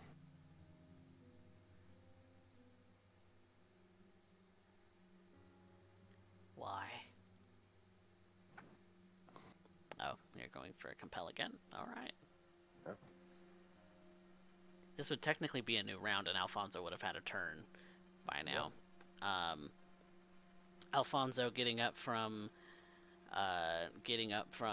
his own prone state sees Wolf and he can't help himself. He's Alfonso's going in for a bite attack. And Wolf is in no condition to be able to stop him. He's currently prone, so that's definitely going to affect this. But Alfonso's at a -2 for a called shot.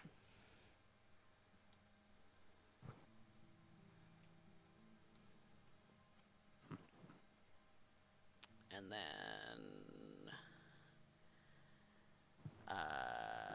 Wolf would be at a -2 for two people acting against him so far, which would give him a flat roll minus his potence. Mm-hmm. And Alfonso, what you see is this thin blood just rushes into the fray, and his fangs are bared, and he looks as if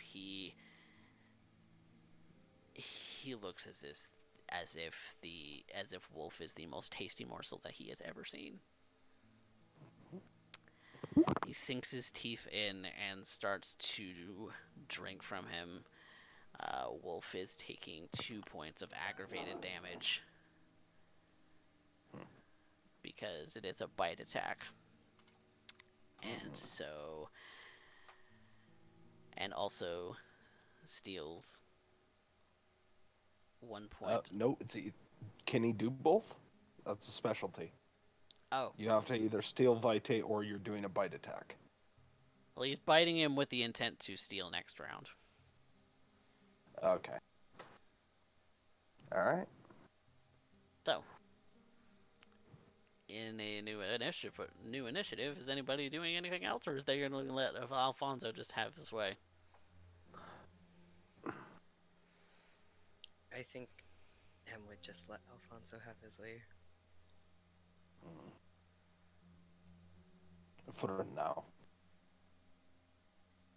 I am observing for when Wolf may become ash or completely consumed, and it's at that point I will stop Alfonso. Okay. But I will remind Alfonso. Alfonso, he dies when I decree, not on your whim.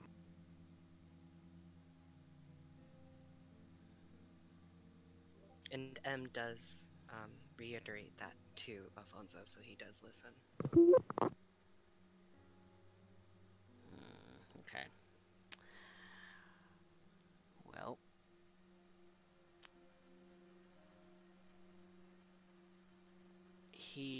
Alfonso drinks from Wolf, and you allow him a moment,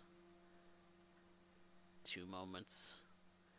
It looks as Stop. it looks as if Wolf is running on fumes now, and Alfonso reluctantly obeys. Wolf, look at me. I could extinguish you right now if I so wished. And you have caused me egregious wounds. Worse still, you have done so to M. Alfonso was to be your charge, but you had to leave to become selfish and abandon your coterie. This is a punishment this is a crime I cannot forgive.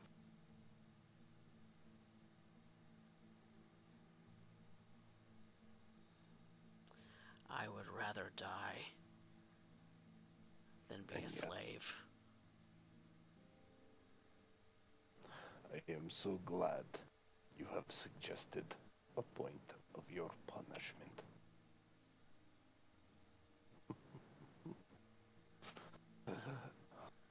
Oh, my dear Wolf, you had such promise indeed. Do you wish to continue fighting? If so, I will take the matter into my own hands.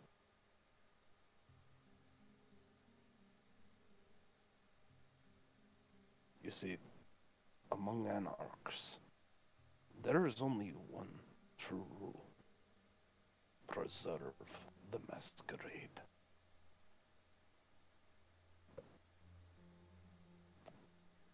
Outside of that, whatever we wish is free game. That is the expression, is it not? Yes. So why not leave me be? Because, Wolf, You didn't have to come here. You I didn't did. have to find me. I did. It's none of your goddamn business. He looks like he's about to frenzy. He extends his arms open, preparing himself with a bit of a step, and gestures for everybody to take a step back, so he is the sole focus. Try it. Try it, and I will extinguish you right now.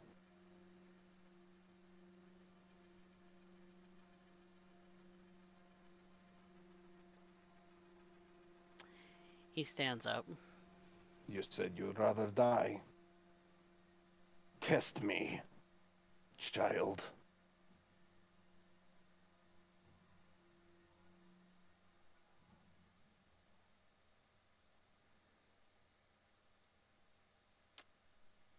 Yeah, he's about to frenzy. At the very least, needs to, he has no willpower. No, he doesn't. I was counting on this.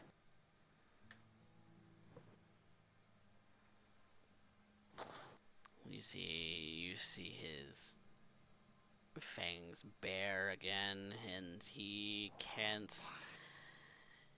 His beast is surfacing. He is snarling and drooling, and he goes to attack you. And it's at that point we are going to rouse the blood. Thank God. Okay, and blood sorcery, and he is now at a -3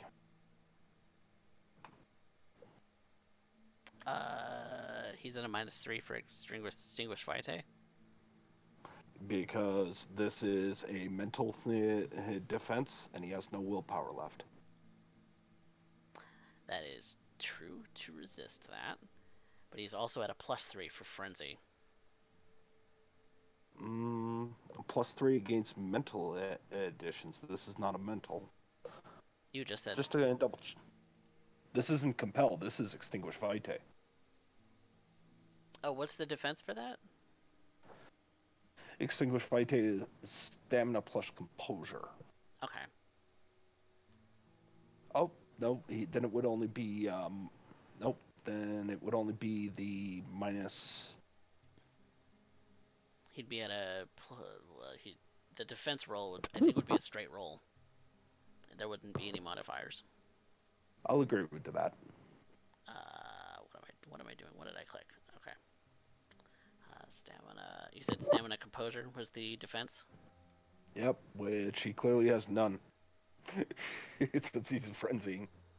I am going to spend a willpower. All right. And I'm gonna reroll 3 dice. You do succeed. Yeah. And I believe that's the last of his vitae, since that's what we were timing for. Yep. He was at hunger 5. That would send him into torpor if extinguished vitae doesn't kill him outright. Nope. Just puts him into torpor. And Yep, he is in a hunger-related torpor. So what you see is, again, Urien makes some hand motions and says some arcane words under his breath, and then releases a force that causes whatever fumes that that Wolf was running on completely dissipate out of his eyes, his ears, his mouth, everything just. His pores pop like they were blood filled balloons, and you see him collapse to the ground, motionless. A corpse.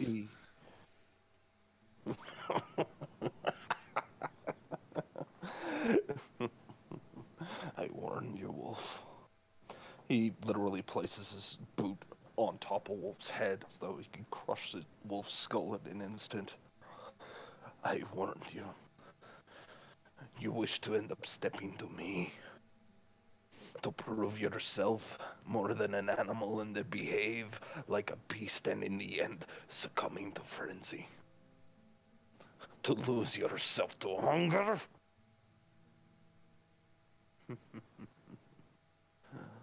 I am more than you could ever hope.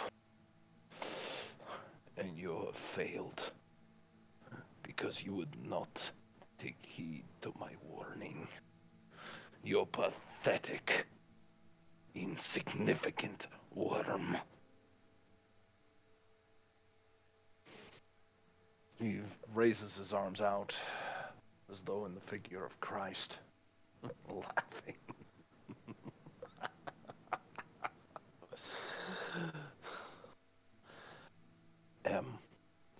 Attend to Alfonso.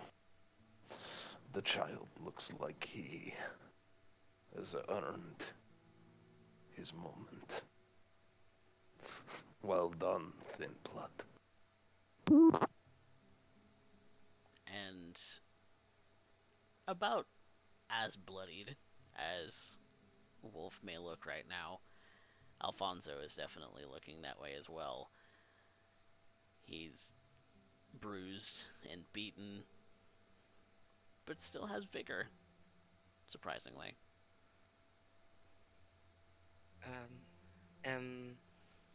I think just run up to Alfonso and not really thinking about it, but give him a really big hug and just kind of try to hide her face in his shoulder. And he kind of holds you. And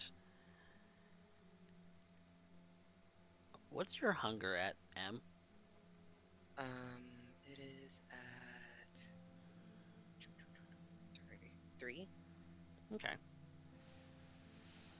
You still So have that leash, but all of this vitae, all of this blood, every last drop of it looks tasty, including the bits that are falling from Alfonso's forehead. mm, Can we taste I it now? just maybe just and she's kind of like she looks up at him and her mouth is slightly opening, but she's fighting herself. Are you okay? Far from it on a daily basis. However, I should tend to you real quick. And she closes her mouth and backs away quickly. I'll be okay. You, You I'm good. helped me and Urien with this. I will Yeah, not he was let him attacking stand you. here damaged. I know, and you did great, but I still need to take care of you. And she's trying to lead him out of the house for her own sake and his. And he goes with you willingly.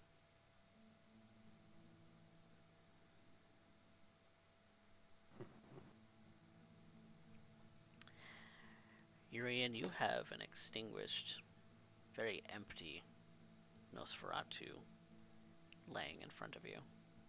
I know. And if this were any other moment, I'd be tempted. But such indulgences would remove part of my plan. One that suffers a greater indulgence of mine. Grabbing hold of the hair, the mane of Wolf. I raise and I start to drag him. And I realize how heavy he is. This He's cabin quite the looks large like man. this cabin looks like it is quite well. It looks like it is quite a moment, quite the thing. I am going to open up drawers and I'm looking for a small toolbox or something like that. This is far too much weight to be carrying. Wits plus investigation, please. Yes, of course. It's too big of a package for me to carry. It's best to make him suitcase size. You look through the drawers, and you're looking for something sharp. Something serrated, maybe. Something.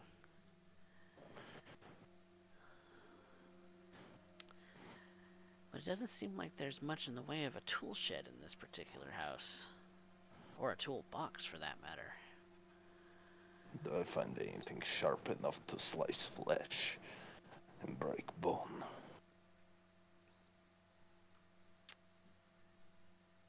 Knives, maybe.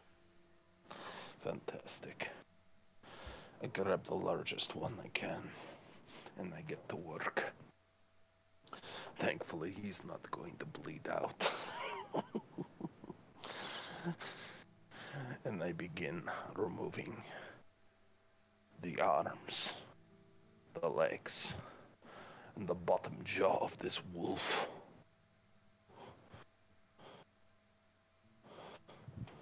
I will make an example, and as I cast the limbs, watch them shrill themselves to ash,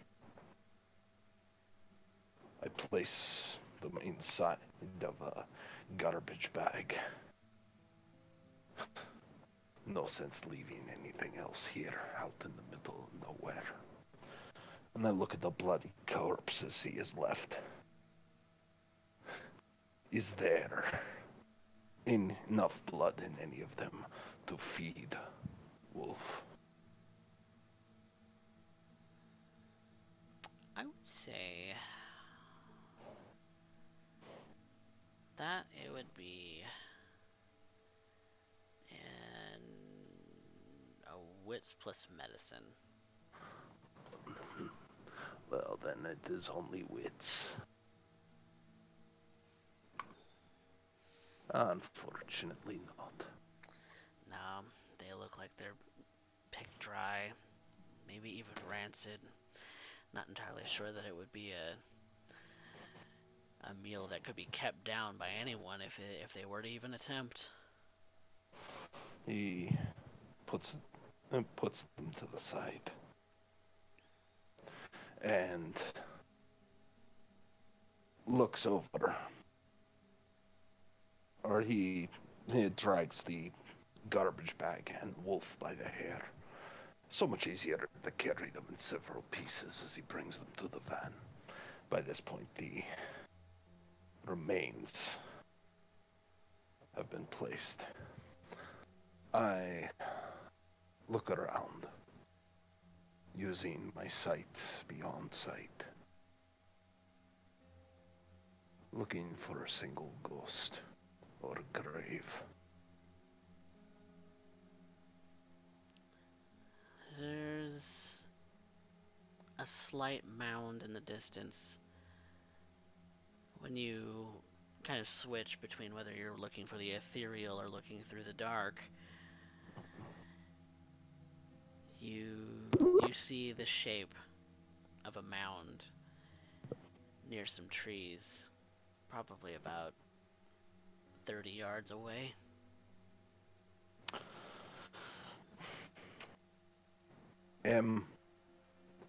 Get the shovel. Yes.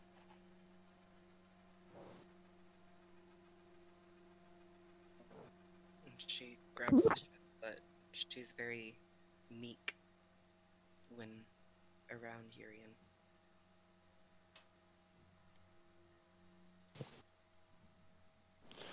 He extends his hand to her, as though to hand it to him, that he'll do the digging.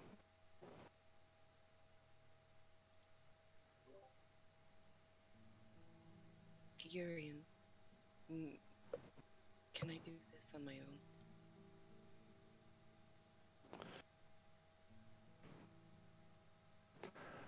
He turns to her, dropping the carcasses pieces, and walks to her, placing a hand on her shoulder, looking at her. What is wrong, Em? I've seen many new things tonight, and I'm a little overwhelmed, but It can be overwhelming, yes. I think some digging, and I think she needs closure if she's there, and I need closure. I do not believe she is what you'll find down there. But it is up to you. Allow me to place this in the van. He takes a few steps and stops. I am going to call Randy to clean this mess up. I think he'll be most agreeable when he finds that his child has taken down a wayward child in service to Baron Delgado. And he starts dragging the carcass of Wolf back over, looking up. Yeah, Wolf, for the briefest of seconds, he shakes his head like he's viewing somebody else. No, why you? Why you? Why him indeed?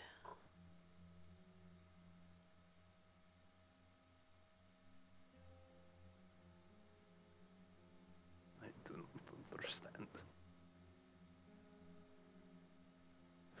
Wolf, you are so promising. You are something to behold. A noble creature. You...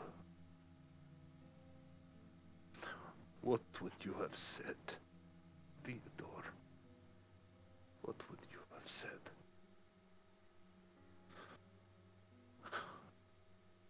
I am so sorry, Theodore. I wish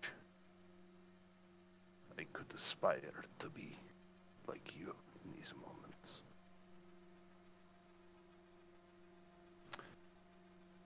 Unfortunately, this pup could not hold a candle to your cursed son. He opens up the back of the van and just tosses the carcass in with a heavy thump as he looks to Alfonso. Alfonso, you have a phone on you right now, do you not? Yeah. Yeah, I think I usually kind of leave it off for the most part, but I can turn it on. I wish for you to call your maker Okay. and tell him that there is some cleanup that needs to be done. Lest he wants us to burn it all, save him the trouble, but I'm pretty sure the fire at night will gather a lot of attention, and then they'll find a lot of charred bone, and we're not that sloppy. Not to mention there's a burn ban right now. Yes. It would send the whole field in flames. One could hope. Tell him that you have removed a grievous threat to the domain with your own hands. But that wouldn't be the truth. That is the truth. He fucking clobbered me. Yes. Like the fucking Hulk. Look to me. He does. You will bear these scars. This is your fight. This is your purpose. And when he calls, or when you call him, you will tell him that you, by your own hand, remove this threat. And you will say so with pride. That is no lie, Alfonso. And M will attest to it. I will attest to it.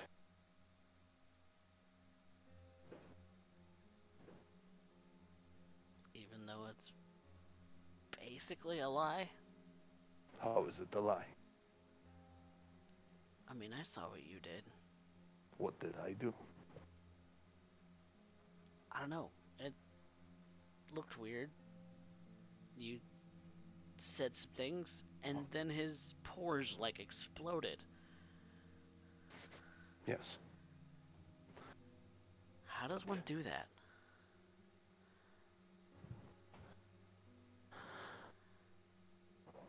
Make the call, and I will express it.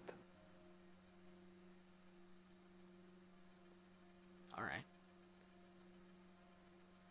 And so he kind of steps about 5-10 feet away from you and pulls out his phone to call Randy.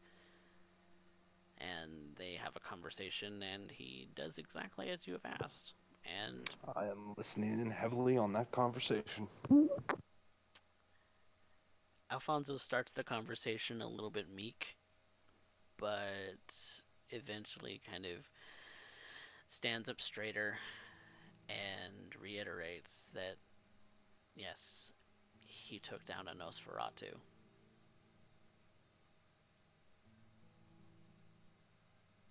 Who was threatening the masquerade.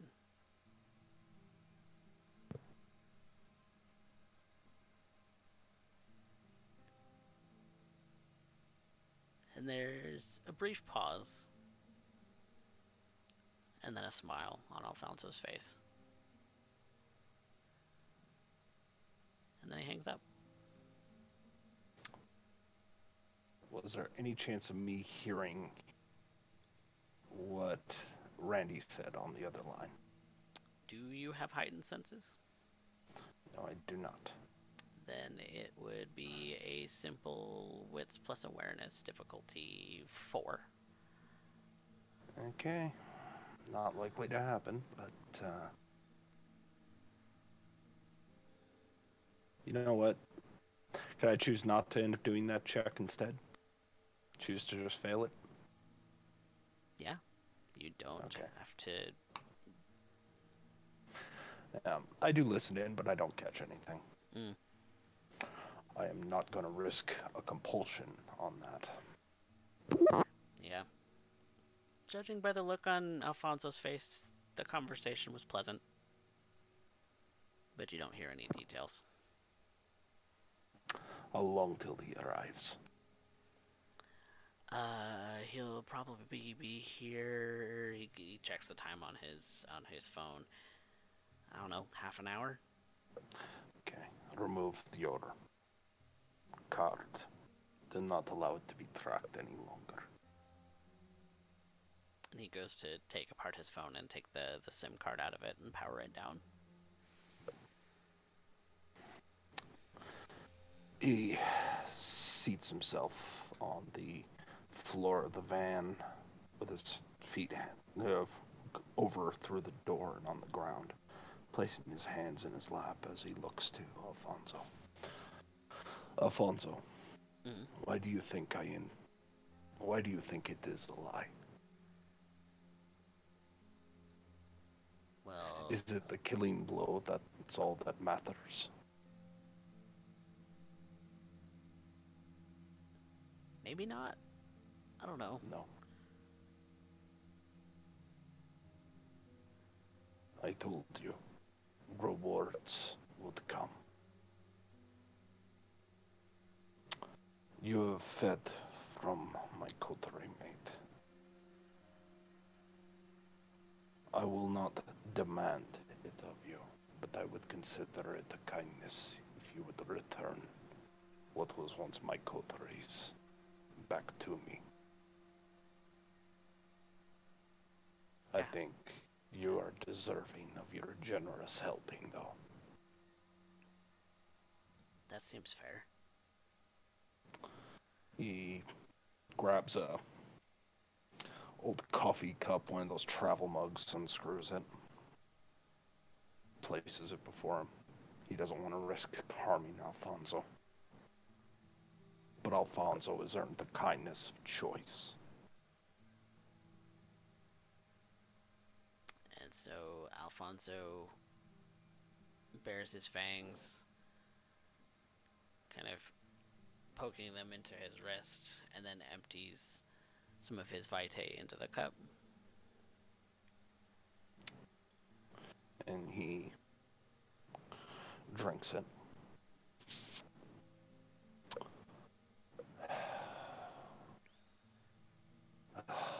Thank you for that kindness, Alfonso.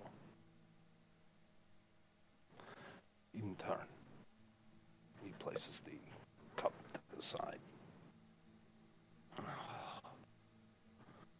You asked the question. Mm. How did I do what I did? Yes. Right.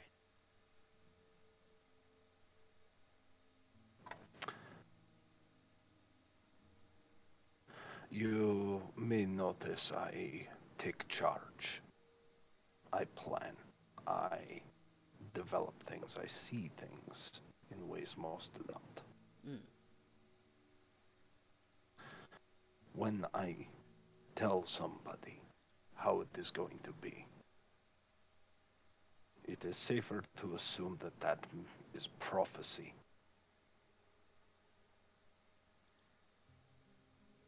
So when I command someone to do something, it will be done. The kindness I offer to you, more than anyone else, is choice. For you to understand how important it is, it has to be taken away. Because what we fought in there is exactly what you would have become should you have continued your path.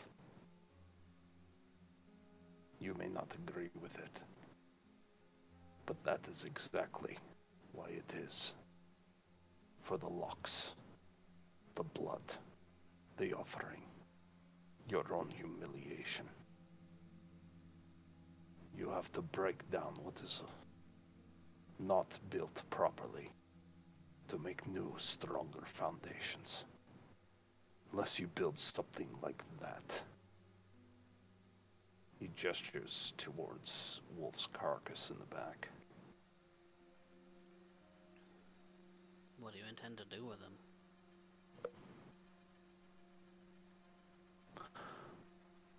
I have not decided. He said he would rather die. I am tempted to acquiesce to his request.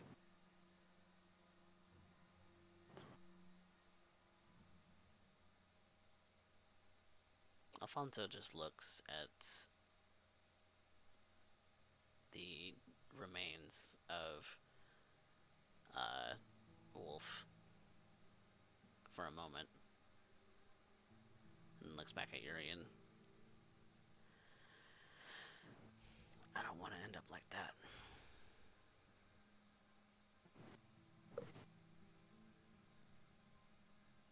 I don't want you to either, Alfonso.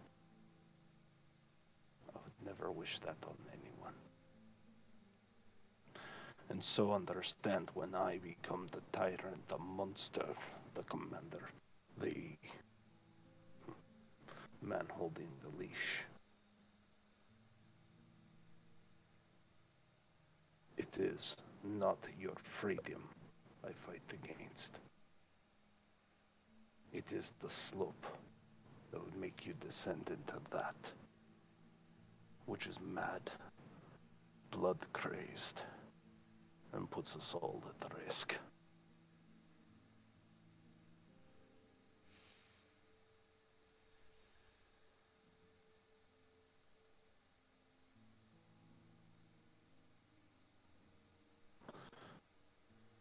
I think I'm starting to get it.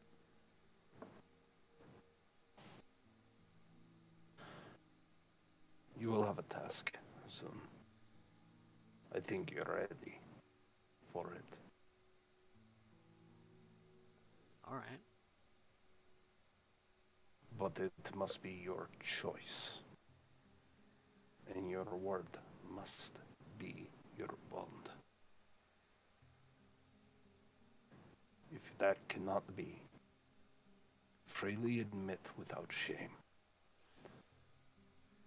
And we will continue our lessons until you understand where you must be and what you must become, my thin-blooded friend.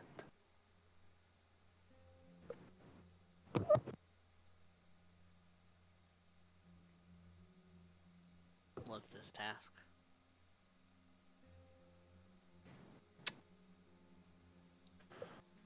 There are thin bloods who exist in our domain.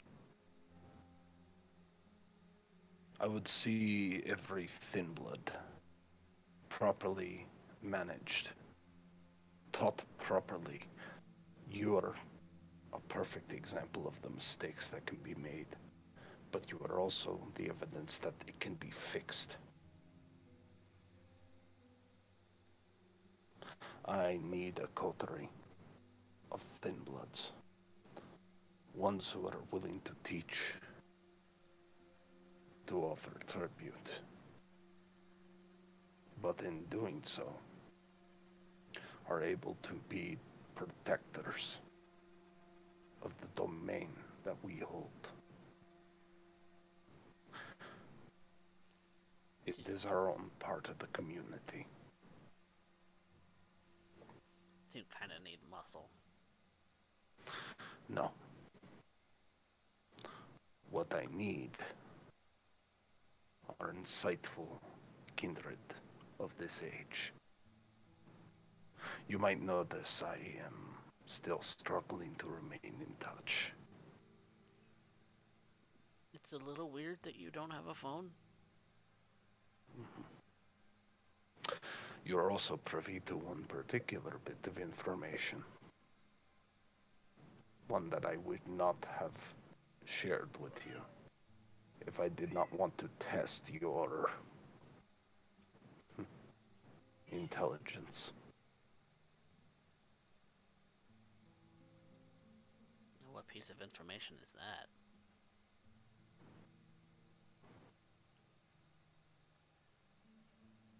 He extends his fangs for a minute, as though that should suffice as the answer.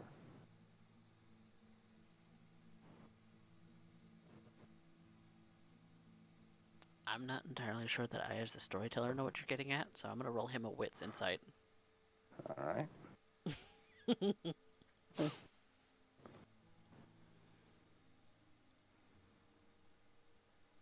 It's not hard to figure out once Alfonso has been directed to it, I imagine. That Urien he has never seen Urien feed on anyone other than him. That is true.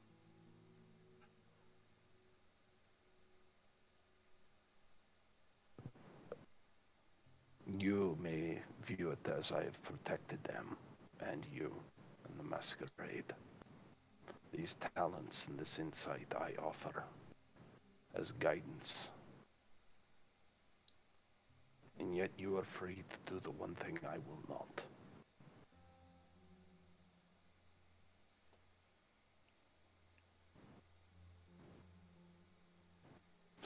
Whether you keep that as a secret or damn me, I leave that in your hands.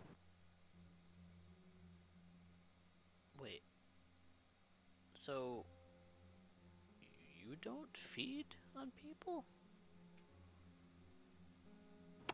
It is a part of the curse I bear. Is that by choice? No. Weird. But, yes it is. But I also know this. Should I ever feed upon mortals, try and imagine my power with that thing's disposition.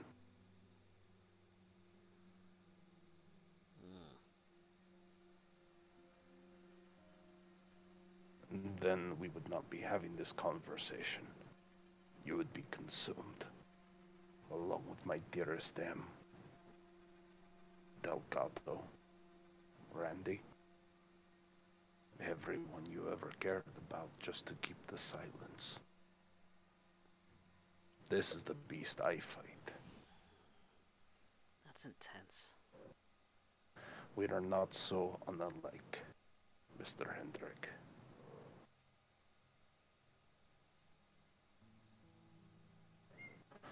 It's why I instruct you. And now I have an opening in my tutelage. Is it one that you would actually wish for, Mr. Alfonso? an education of the night. Couldn't hurt. Then, by what power the stars end up going to provide over me in, as magistrate of the domain. He just cocks a I, brow at you at your fumbling on etiquette. yeah. Oh, he's having. It's clear in jest, right? Yeah. He's doing this more to put Alfonso at ease than anything. Mm. He picks up a blade of dry grass. Kneel, Mr. Hendrik. And in the same kind of jest, he does so. And he places the reed on one shoulder, then the other. I now dub thee Alfonso Hendrik, ambassador of thin bloods amongst the domain of Delgado. Rise, ambassador. Well, shit.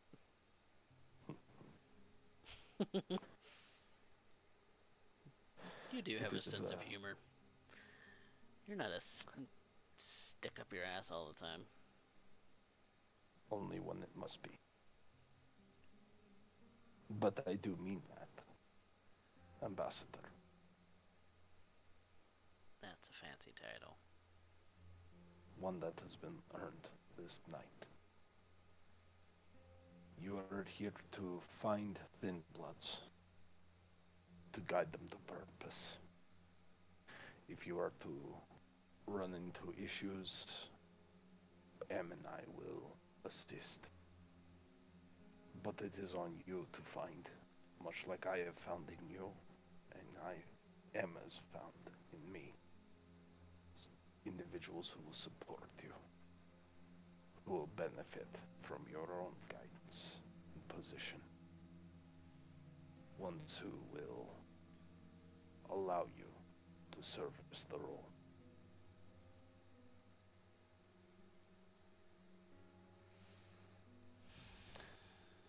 M requires your strength, not only in body but of character. As you grow, ambassador, so does she. And I believe that is a want you both share, is it not? I think so.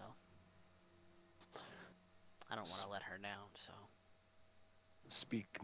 Never speak of the fact that she feeds you as you do me. If you are to betray her trust, I would take it as a great offense. If you were to betray my trust, I would simply end up looking as part of the game, and that you have claimed that you have learned all you need to. And then we play the game against each other. Wait, A why? deadly dance. Why should I keep her feeding me a secret? Because should that come to light, it is highly likely she will be destroyed. Along with you.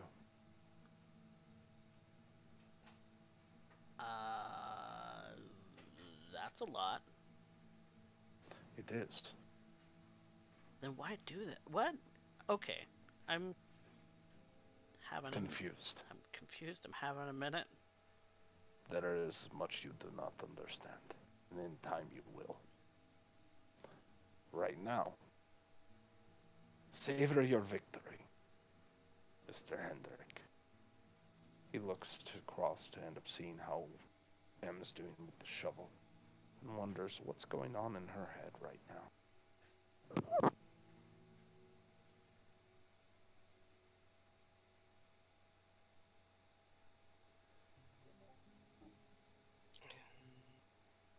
She would have been at it for a little bit now, huh? Mm-hmm. Tried to give you some time. Yeah. All right. Well, of course she'll have sense the unseen going. But with every shovel and every mound of dirt that she lifts from the ground, she tries to process everything that just happened.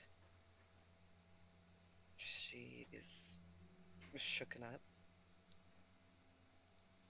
The blood seeping from Wolf, her friend, it all felt wrong. And she can't really pinpoint why. I think she tries to think, but the only thing she can really do is dig. Otherwise, she just gets overwhelmed again.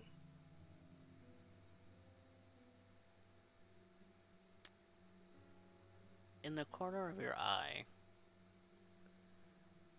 that sight that allows you to see that which can't be seen by the normal eye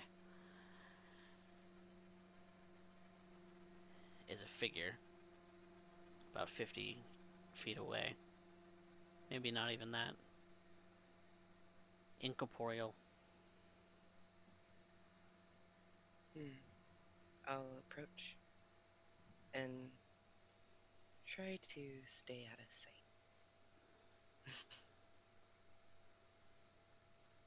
It's not entirely hard. It's black at night. It's you're walking towards something that's not many others can see. And thankfully there's scrub brush and small trees that kind of obscure things as well from vision.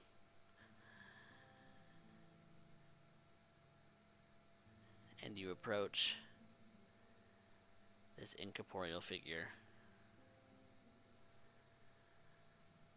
At first it's a shape.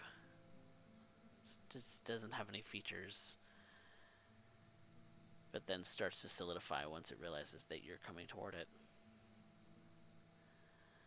Not in a physical kind of way, but in a featured kind of way. I imagine as she's traveling through these bushes and looking closer at it, she almost has the curiosity of a doe, trying to be gentle in her approach. Hello? Hi. I'm Ariel. It's a pleasure to finally see you.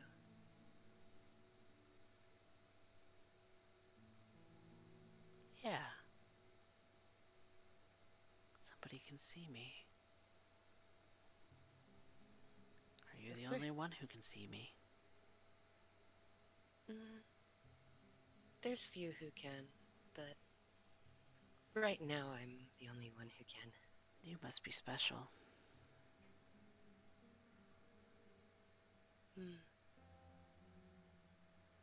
I don't usually think so, but You can see me. You're special. What's your name? M. M. Like Emily? She cocks her head. Who's Emily? It's just a name. Well, no, just the letter M. I came looking for you. For me. Nobody comes to look for me. Well, I guess maybe I am special in that sense. Only Dante ever came to look for me. Did he? He's the one who killed me. He comes to check on me every now and again. Such a good boy.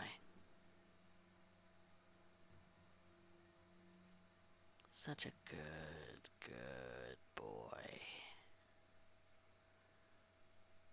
What do you mean? Why do you sound so... Um, he killed you? Of course he did. Why? He got mad. He got mad because I got mad.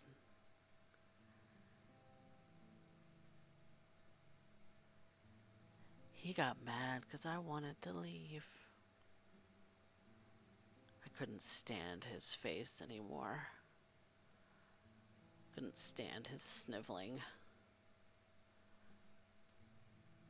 Couldn't stand his incompetence. And he finally snapped. He finally snapped and realized exactly who he really is. And what is that? A killer. A murderer. A selfish, indulgent brat. And you knew this? I knew this after the fact. When he killed me, that was the first one. I was his first. And he relished in it.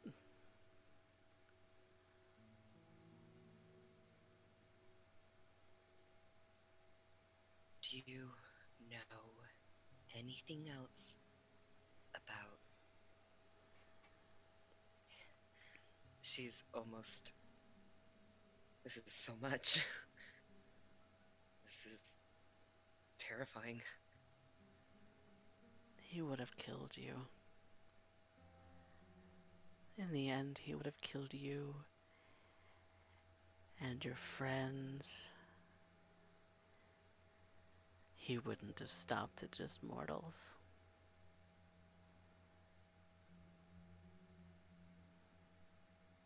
Maybe it's good that you have a leash on him now.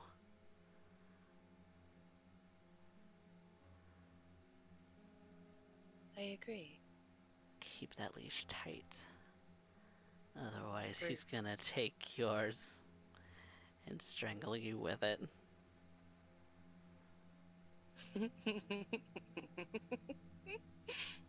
Oh, Ariel, Ariel.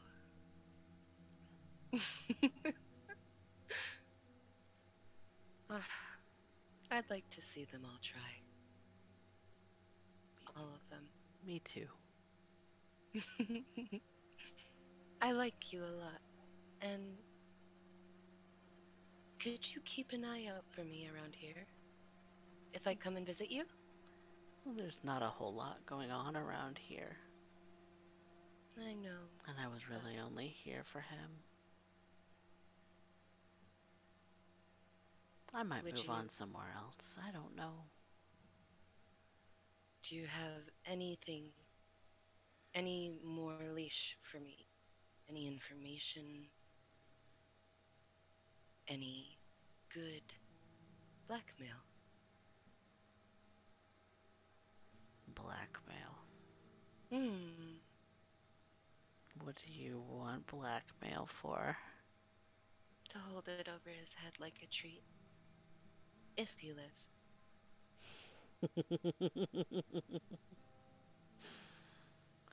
Ah,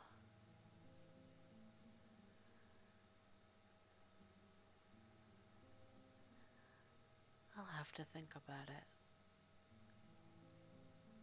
Will you be here if I return? Maybe. Well, if I do see you again. I know for a fact, though, Mm-hmm. that Björ wanted him because Björ wanted me.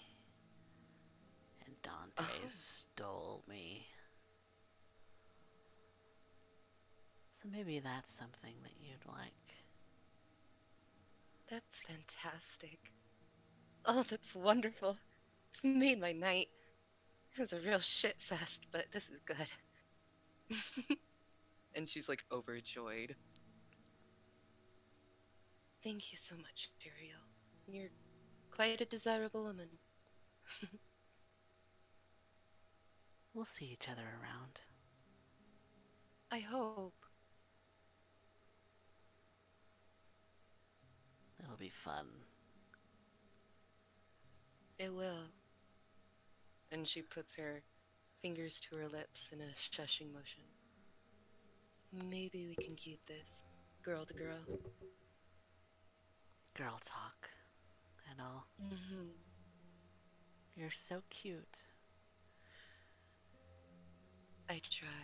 I'll keep your I little would be. secrets. Thank you. And with that, she fades away.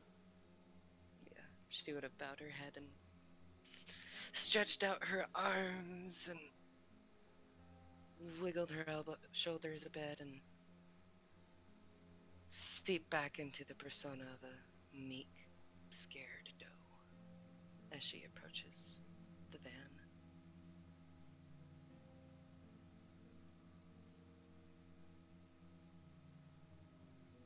Actually, she would have gone to the grave. My bad.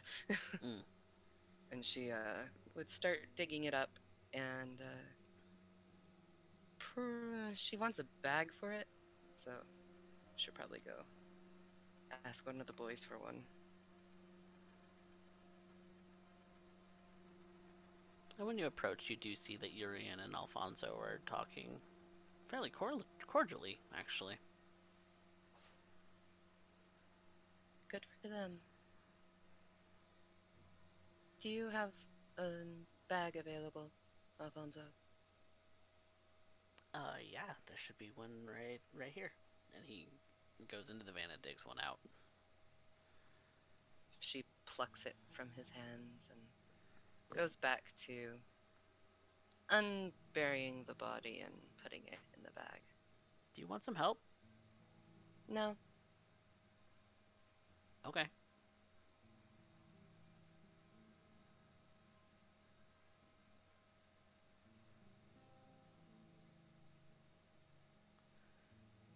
So you go back to the grave and continue to dig out the dirt.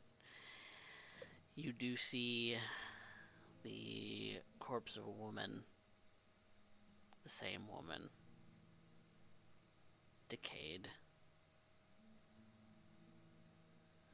About as long as you estimate that Wolf had been embraced.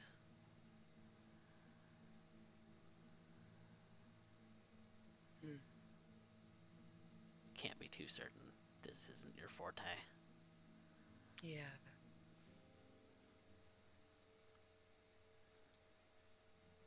What do you intend to do with it? Take it back with us. But when I talk to the boys, I'll just.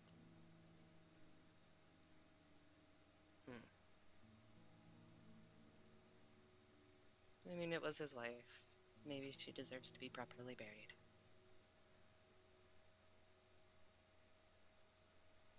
Could be. But she's just gonna start hauling the bag over anyways.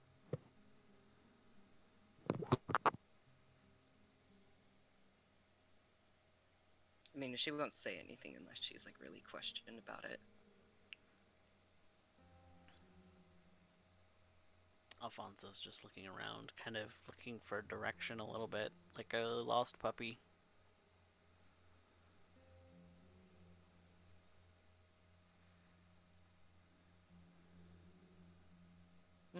I could have him go fill back the hole. Yeah. Alfonso, go fill the hole back up. Okay.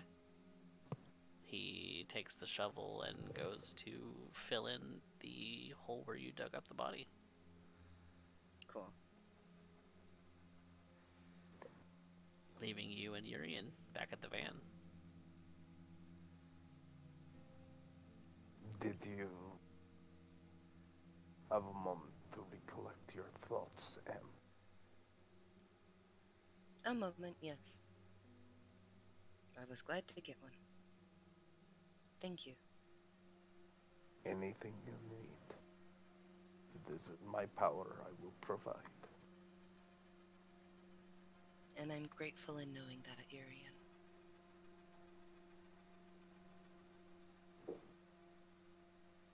He looks up to the stars. You can't see them in the city, you know. I miss walking with stars over my head.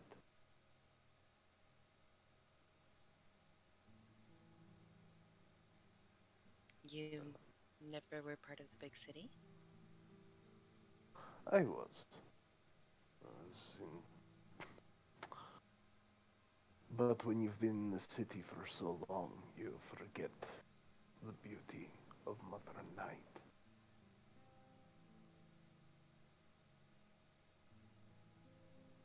She's come out in full regalia this night. Such beautiful splendor. Enough to make you jealous, I have no doubt. No one could hold a candle to those stars. You do. Flatterer. Well, She teases him. I will say this. I assume you have a lot of questions after that. Did you find anything of note in the grave? First. The body of Ariel. I have not seen her spirit.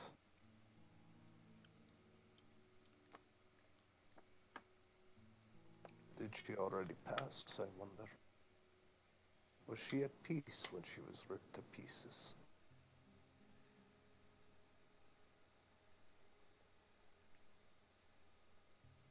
It is Wolfson. unusual. He raises a brow as he realizes that M is trying to speak. Wolfson? I don't know anymore. Things are so chaotic. Speak your mind, M. I would know it.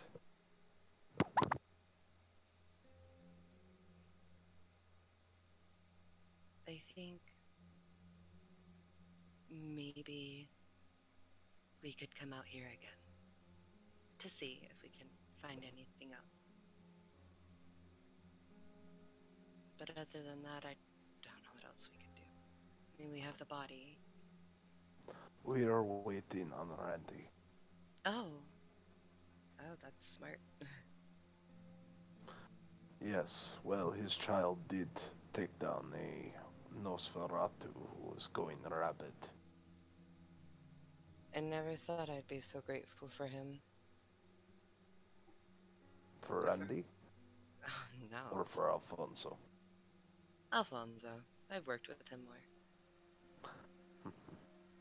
Alfonso did his kind a great boon this night. Hmm. I would hate to be more dismissive of thin bloods, but if Alfonso can learn. So what questions do you have for me this evening? I understand it was a lot to take in, Mm. and you have never seen me in my element before. It was fascinating.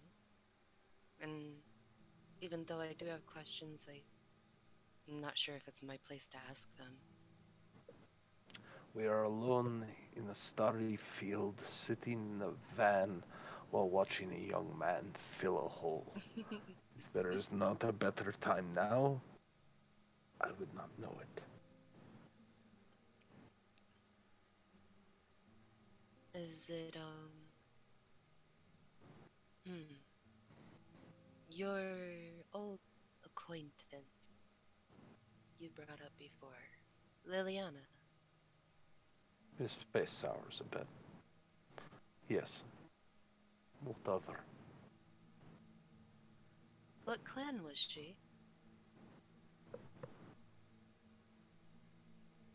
Liana would be confused with a rose, but far more insightful. She was a broken mirror fixed in the most beautiful of ways.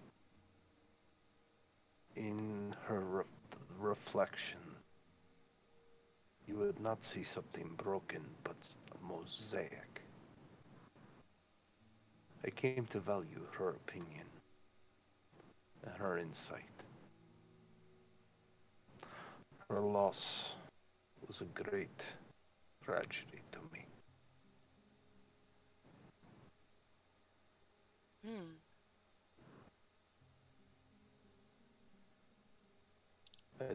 I did not even have a chance to say goodbye.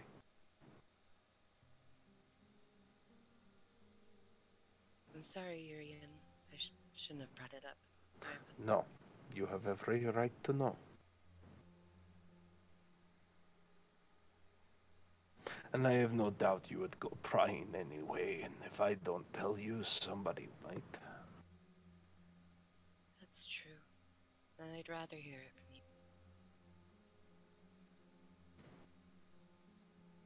So, with all your... I, what would you call what you did tonight?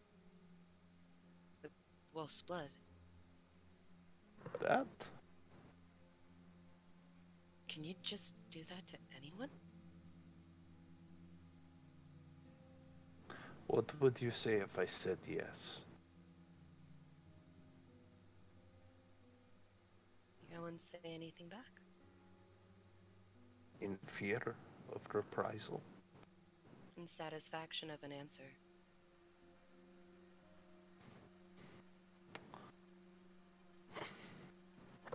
He looks at his hands. I, by God, in life, was given command of all the beasts of the earth, of the plants, of their seeds, of the cows, chickens, squirrels, the birds, the snakes. In life, I was given the blessing of the command. When I died, I came to understand that the one thing they all had in common is in one form or another they bleed. And so I commanded the blood. I command the blood in mortals to act to my command. I command the blood that becomes vitae in our veins. It is in me to use this responsibility.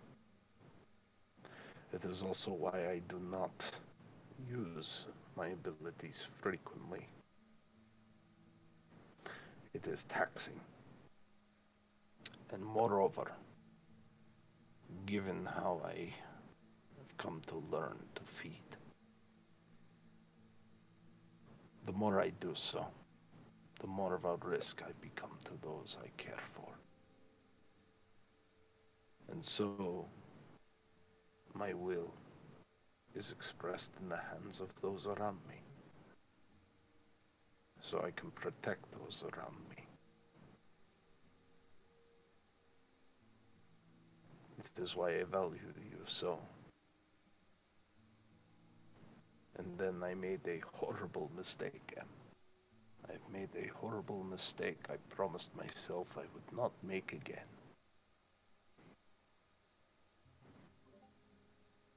What is that?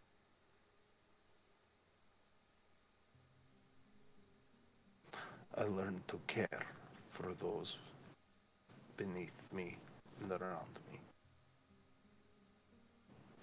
It is so much easier to be cold.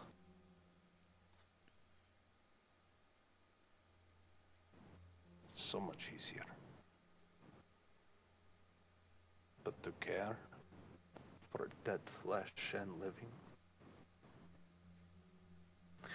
it is the reason why when I looked at Wolf I said, he became true anarch, because he cared not for anything but the hunt.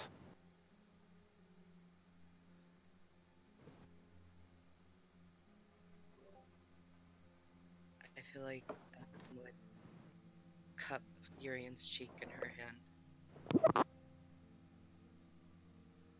I know that ideals can be messy, but I think it's what holds us together. And I would not like to see in any future that I am in you fall apart. Your kindness is noted, It better be. That being said, your gift is that of sight, of knowledge. As a pairing, we are almost whole.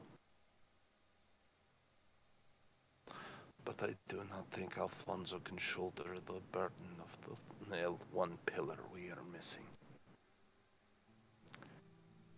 But he will become a piece of it in time, when you tell me he is ready.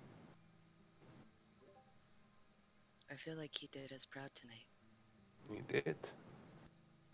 Let's see what happens when you give him a modicum of power. Is he even aware that that's what he is given?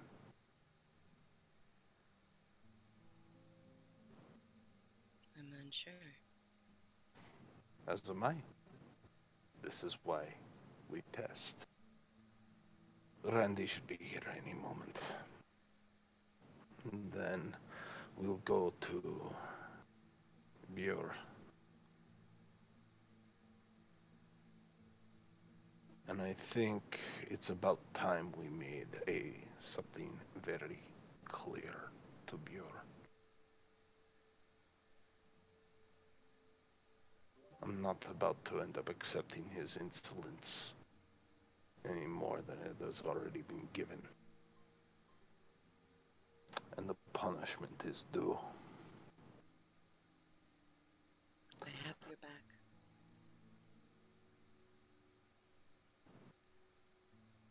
It's why I wanted Randy here.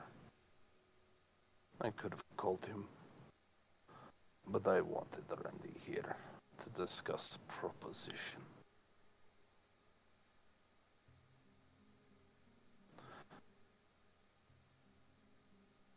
Wolf was wasted. The blood was wasted upon him. Alfonso's is thin. Is he more valuable as a thin blood? I wonder.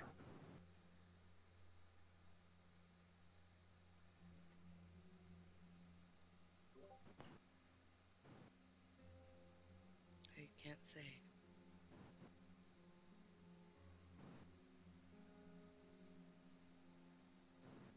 I am tired. So tired.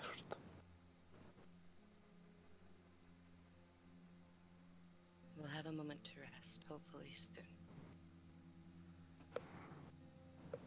It's about that time that a vehicle starts to pull into the dirt road that you all had parked near and goes through the gate, the headlights bright to illuminate the whole entire field pretty much.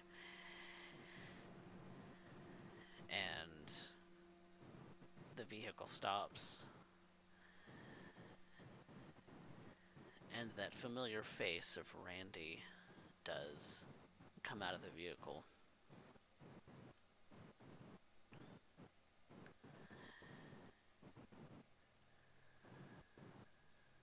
He doesn't see you all.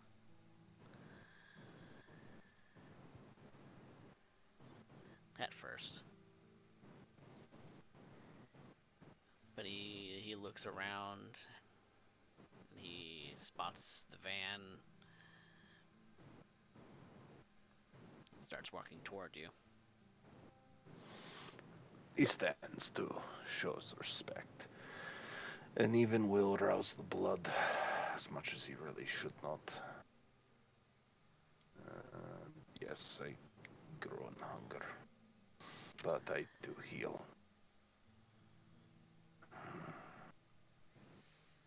That beast inside of you. It yearns. We could eat any one of them. We could. Could eat just about anything, really. But you won't let me.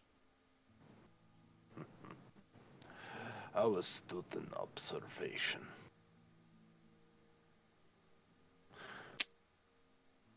Now, it is time for us to get to business. I would like to end up having this done because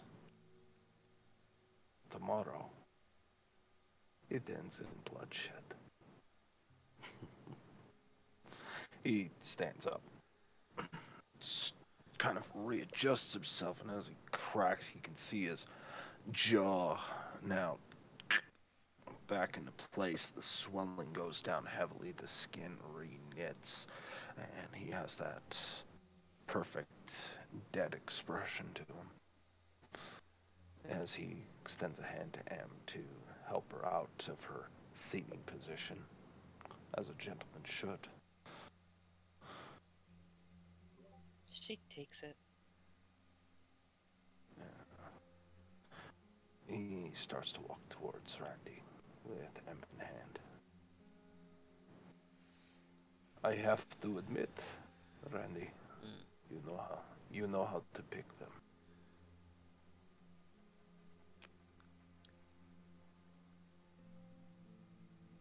He simply nods at you. So, I understand there's a mess. Yes, join me. He starts to walk towards the hair cabin. We have the perpetrator in hand. As it stands right now, though, an amateur would have just set a match to the place. Mm. Then the fires would come, and then they would sift through the wreckage, and then they would find a bunch of charred bone. It's not unheard We of. might, I mean, it's amateur, for sure. yes, but when he opens up the door, he just shows like how many bodies. I very much doubt this many would be accounted for in a single house fire. That's an astute observation, Mr. Doyle.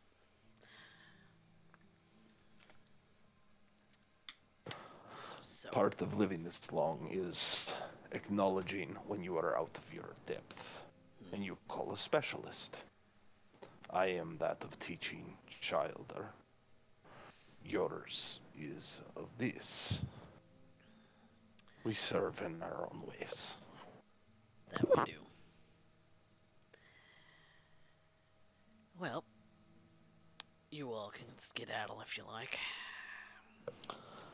I would not dare do so.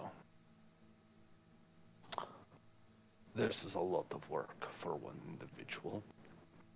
We have It's not the first three one I've helping done. hands. No.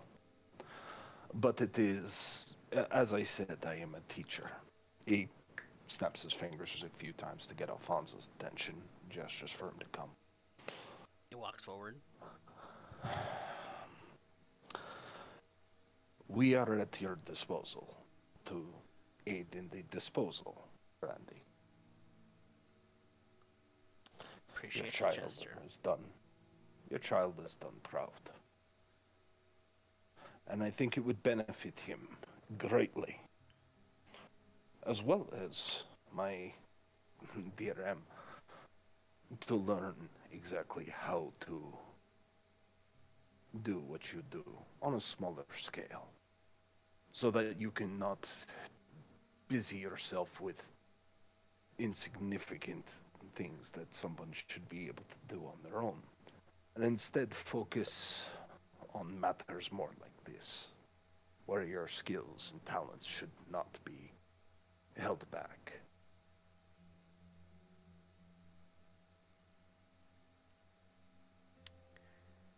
I appreciate the compliments, and I welcome the help.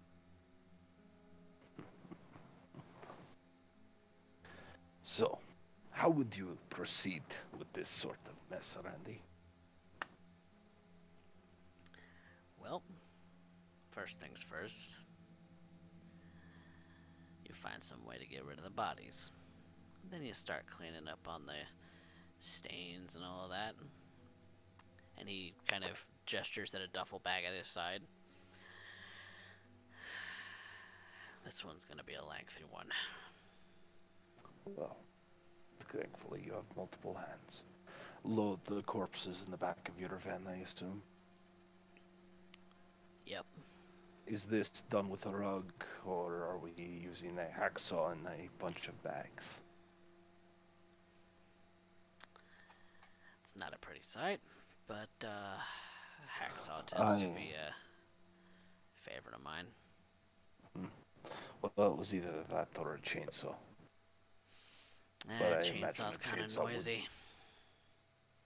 Very well then. We're out in the middle of nowhere, but can't be too careful. No. And with that, Urien will go about it in the way he used to do it back in the day. And you and Randy trade secrets in the cleaning up of a masquerade threat. And that, I believe, is where we will end the session for tonight. With the coterie having incapacitated Wolf praised a thin blood and assisted in the cleaning of a messy situation. Thank you all for playing. Thank everyone else for watching. San Antonio by night.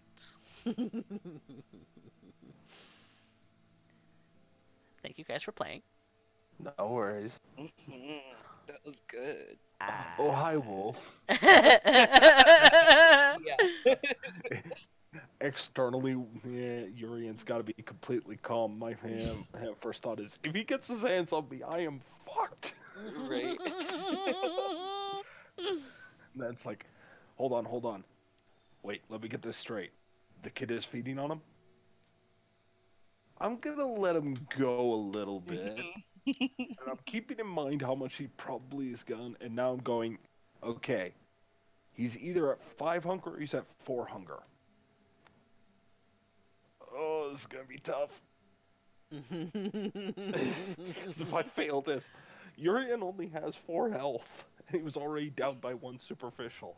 It's very easy for He easily the gets thing to bopped. just eat him. Yep. Yeah, In a he fist- easily gets bopped. In a fist fight, he easily gets bopped. Yep. He is Yeah. squish. He's a squish. We love him. Yeah, Now I want to He's draw a him squish. more. he's a Yes. squish, and yet he's the one who'll end up going up to this 7-foot Nosferatu and say, "Come at me, bro." Yeah. For real. For real though. Shit, is For that happening? real, What?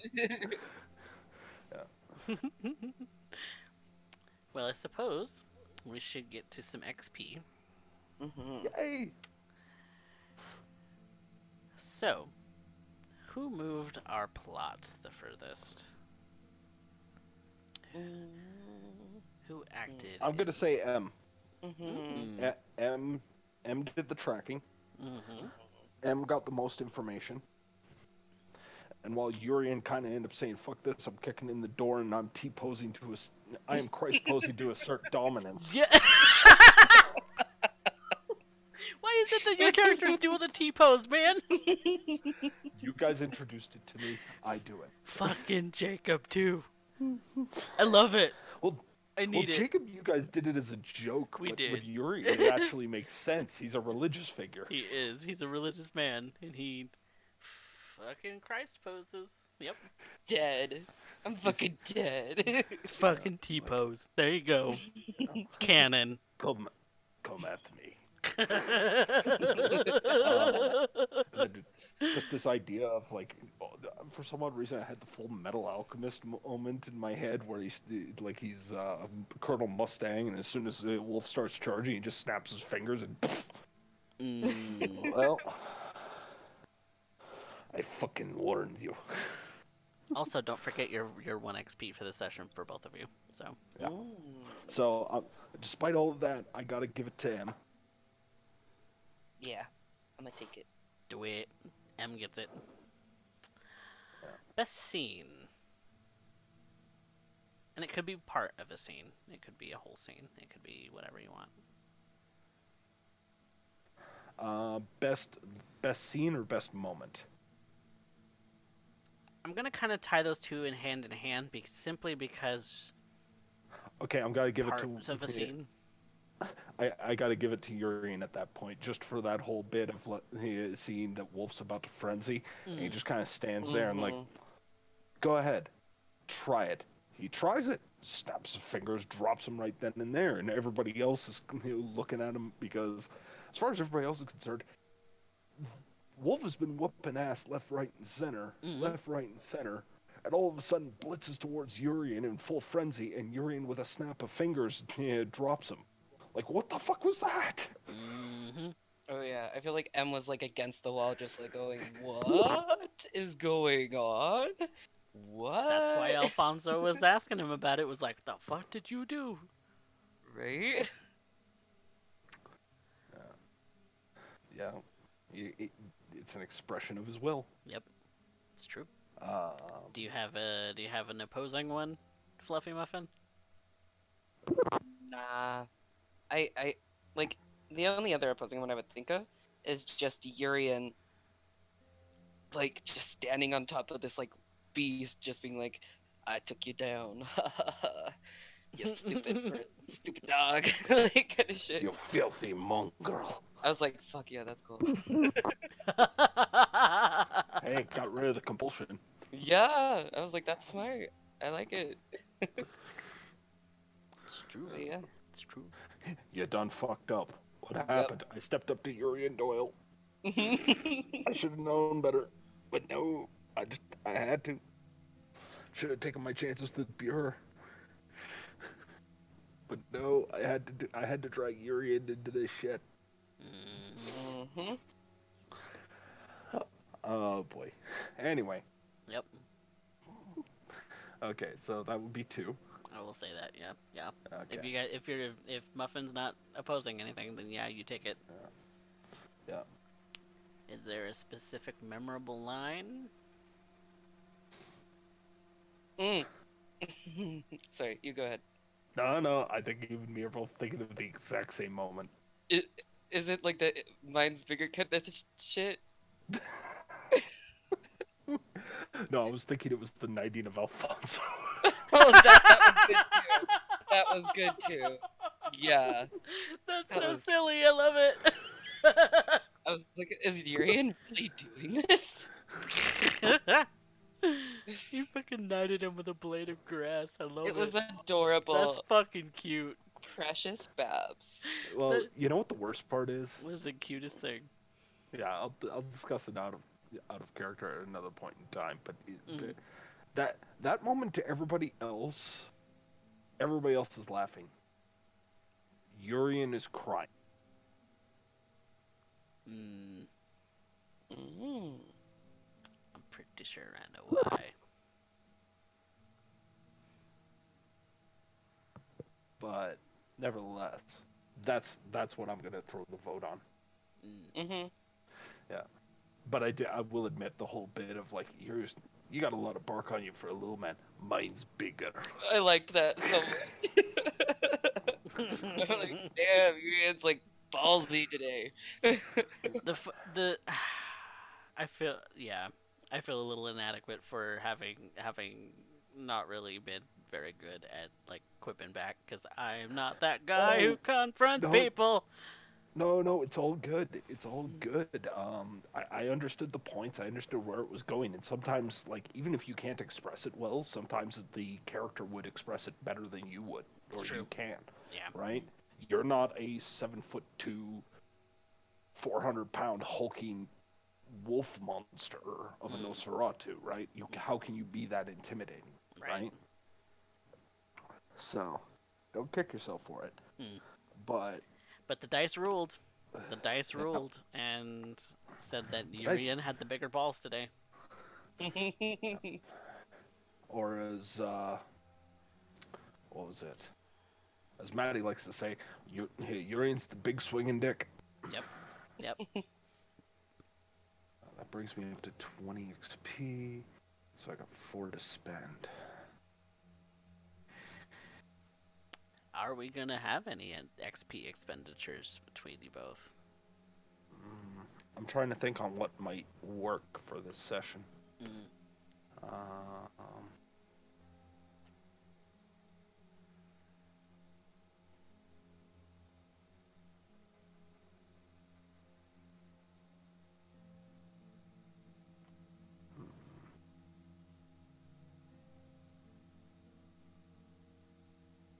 you know what? Mm. It's given the fact that Urien has now been doing most of the driving of the van, I'm gonna give him his first dot and drive. Mm.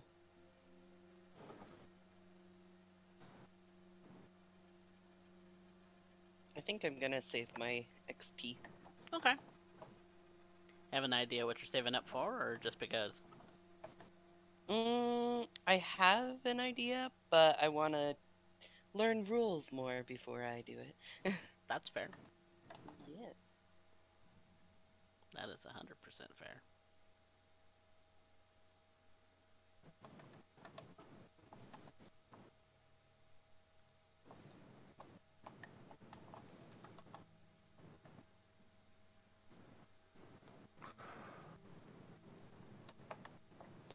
Okay. So, any particular thoughts? Yeah. Laurie said best. Wolf moved the story along by getting whooped. Yeah, I saw Ship. that. Yeah, the ship burns bright. Apparently, Volvo is shipping with them, and Oh. like there's fucking options. I mean, waifu. Who, M? Yeah.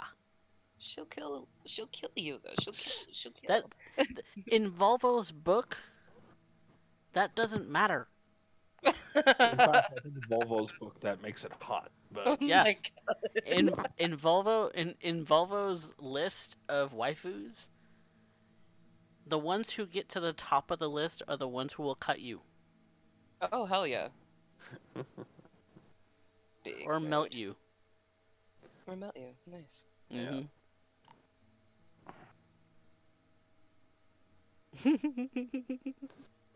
Yeah, I got 1 dot drive. I'm not Yay. fly you all, damn it. Well, you kind of got an idea of what Alfonso could do in a fist fight. Fantastic. Can't take a hit. Can definitely deliver it. Mm-hmm. Hopefully he heals up a bit. Yep. He can't really take a hit, but he can dish him out if he's given the chance. Yeah. There was a large part of me that's going, I guess this is how Urien dies. In the jaws of a student, getting mauled like by a dog. And then all of a sudden it's like, The dice rolls I the dice rolls ruled in your favor, man. no, they didn't. No, they really didn't. Trust me, if they rolled in my favor, that combat would have been over a lot sooner. Mm, it could have gone a lot worse. Yeah. No, I was correct in dominate, Mm, but extinguish vitae does not, because that is not a mental. It is a physical and composure. So, mm. but dominate, because it is a mental and resolve. That would have It's a taken the minus. penalty from the willpower. That Yep. takes the penalty from willpower. So now you understand one of the reasons why anybody who uses dominate will probably browbeat you a lot. Because if they ever get you into, like, all your willpower is eaten up, You got nothing to fight dominate back becomes a... left. Yeah. Just shut up and do what I say. Right. Yep. Yep. So, How did you guys enjoy the game? I was wondering when that was gonna end up happening. I'm like, are we gonna need to fight Wolf? Mm-hmm. Because right now I'm in this bit where I'm like, okay, what would be the more politically savvy move? Because there is a part of me that is thinking, because of this whole shtick, and making it very clear that Delgado, you know, this is happening on Delgado's turf, and this is to keep everything in line. Can't afford to be weak.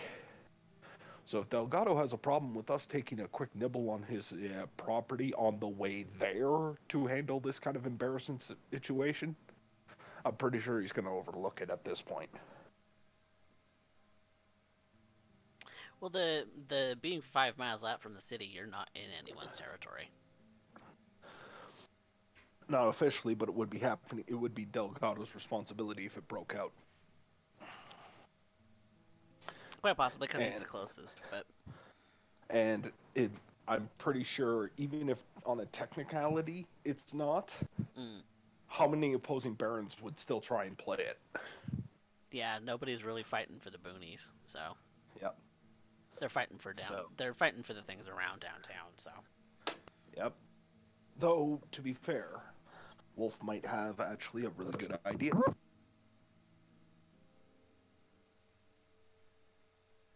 we'll find out. We'll find out in a future episode of San Antonio by Night. But yes, I should probably close us down and get ready to go to bed because I have to work tomorrow. And then we have caffeine fix for the first time in 2 weeks.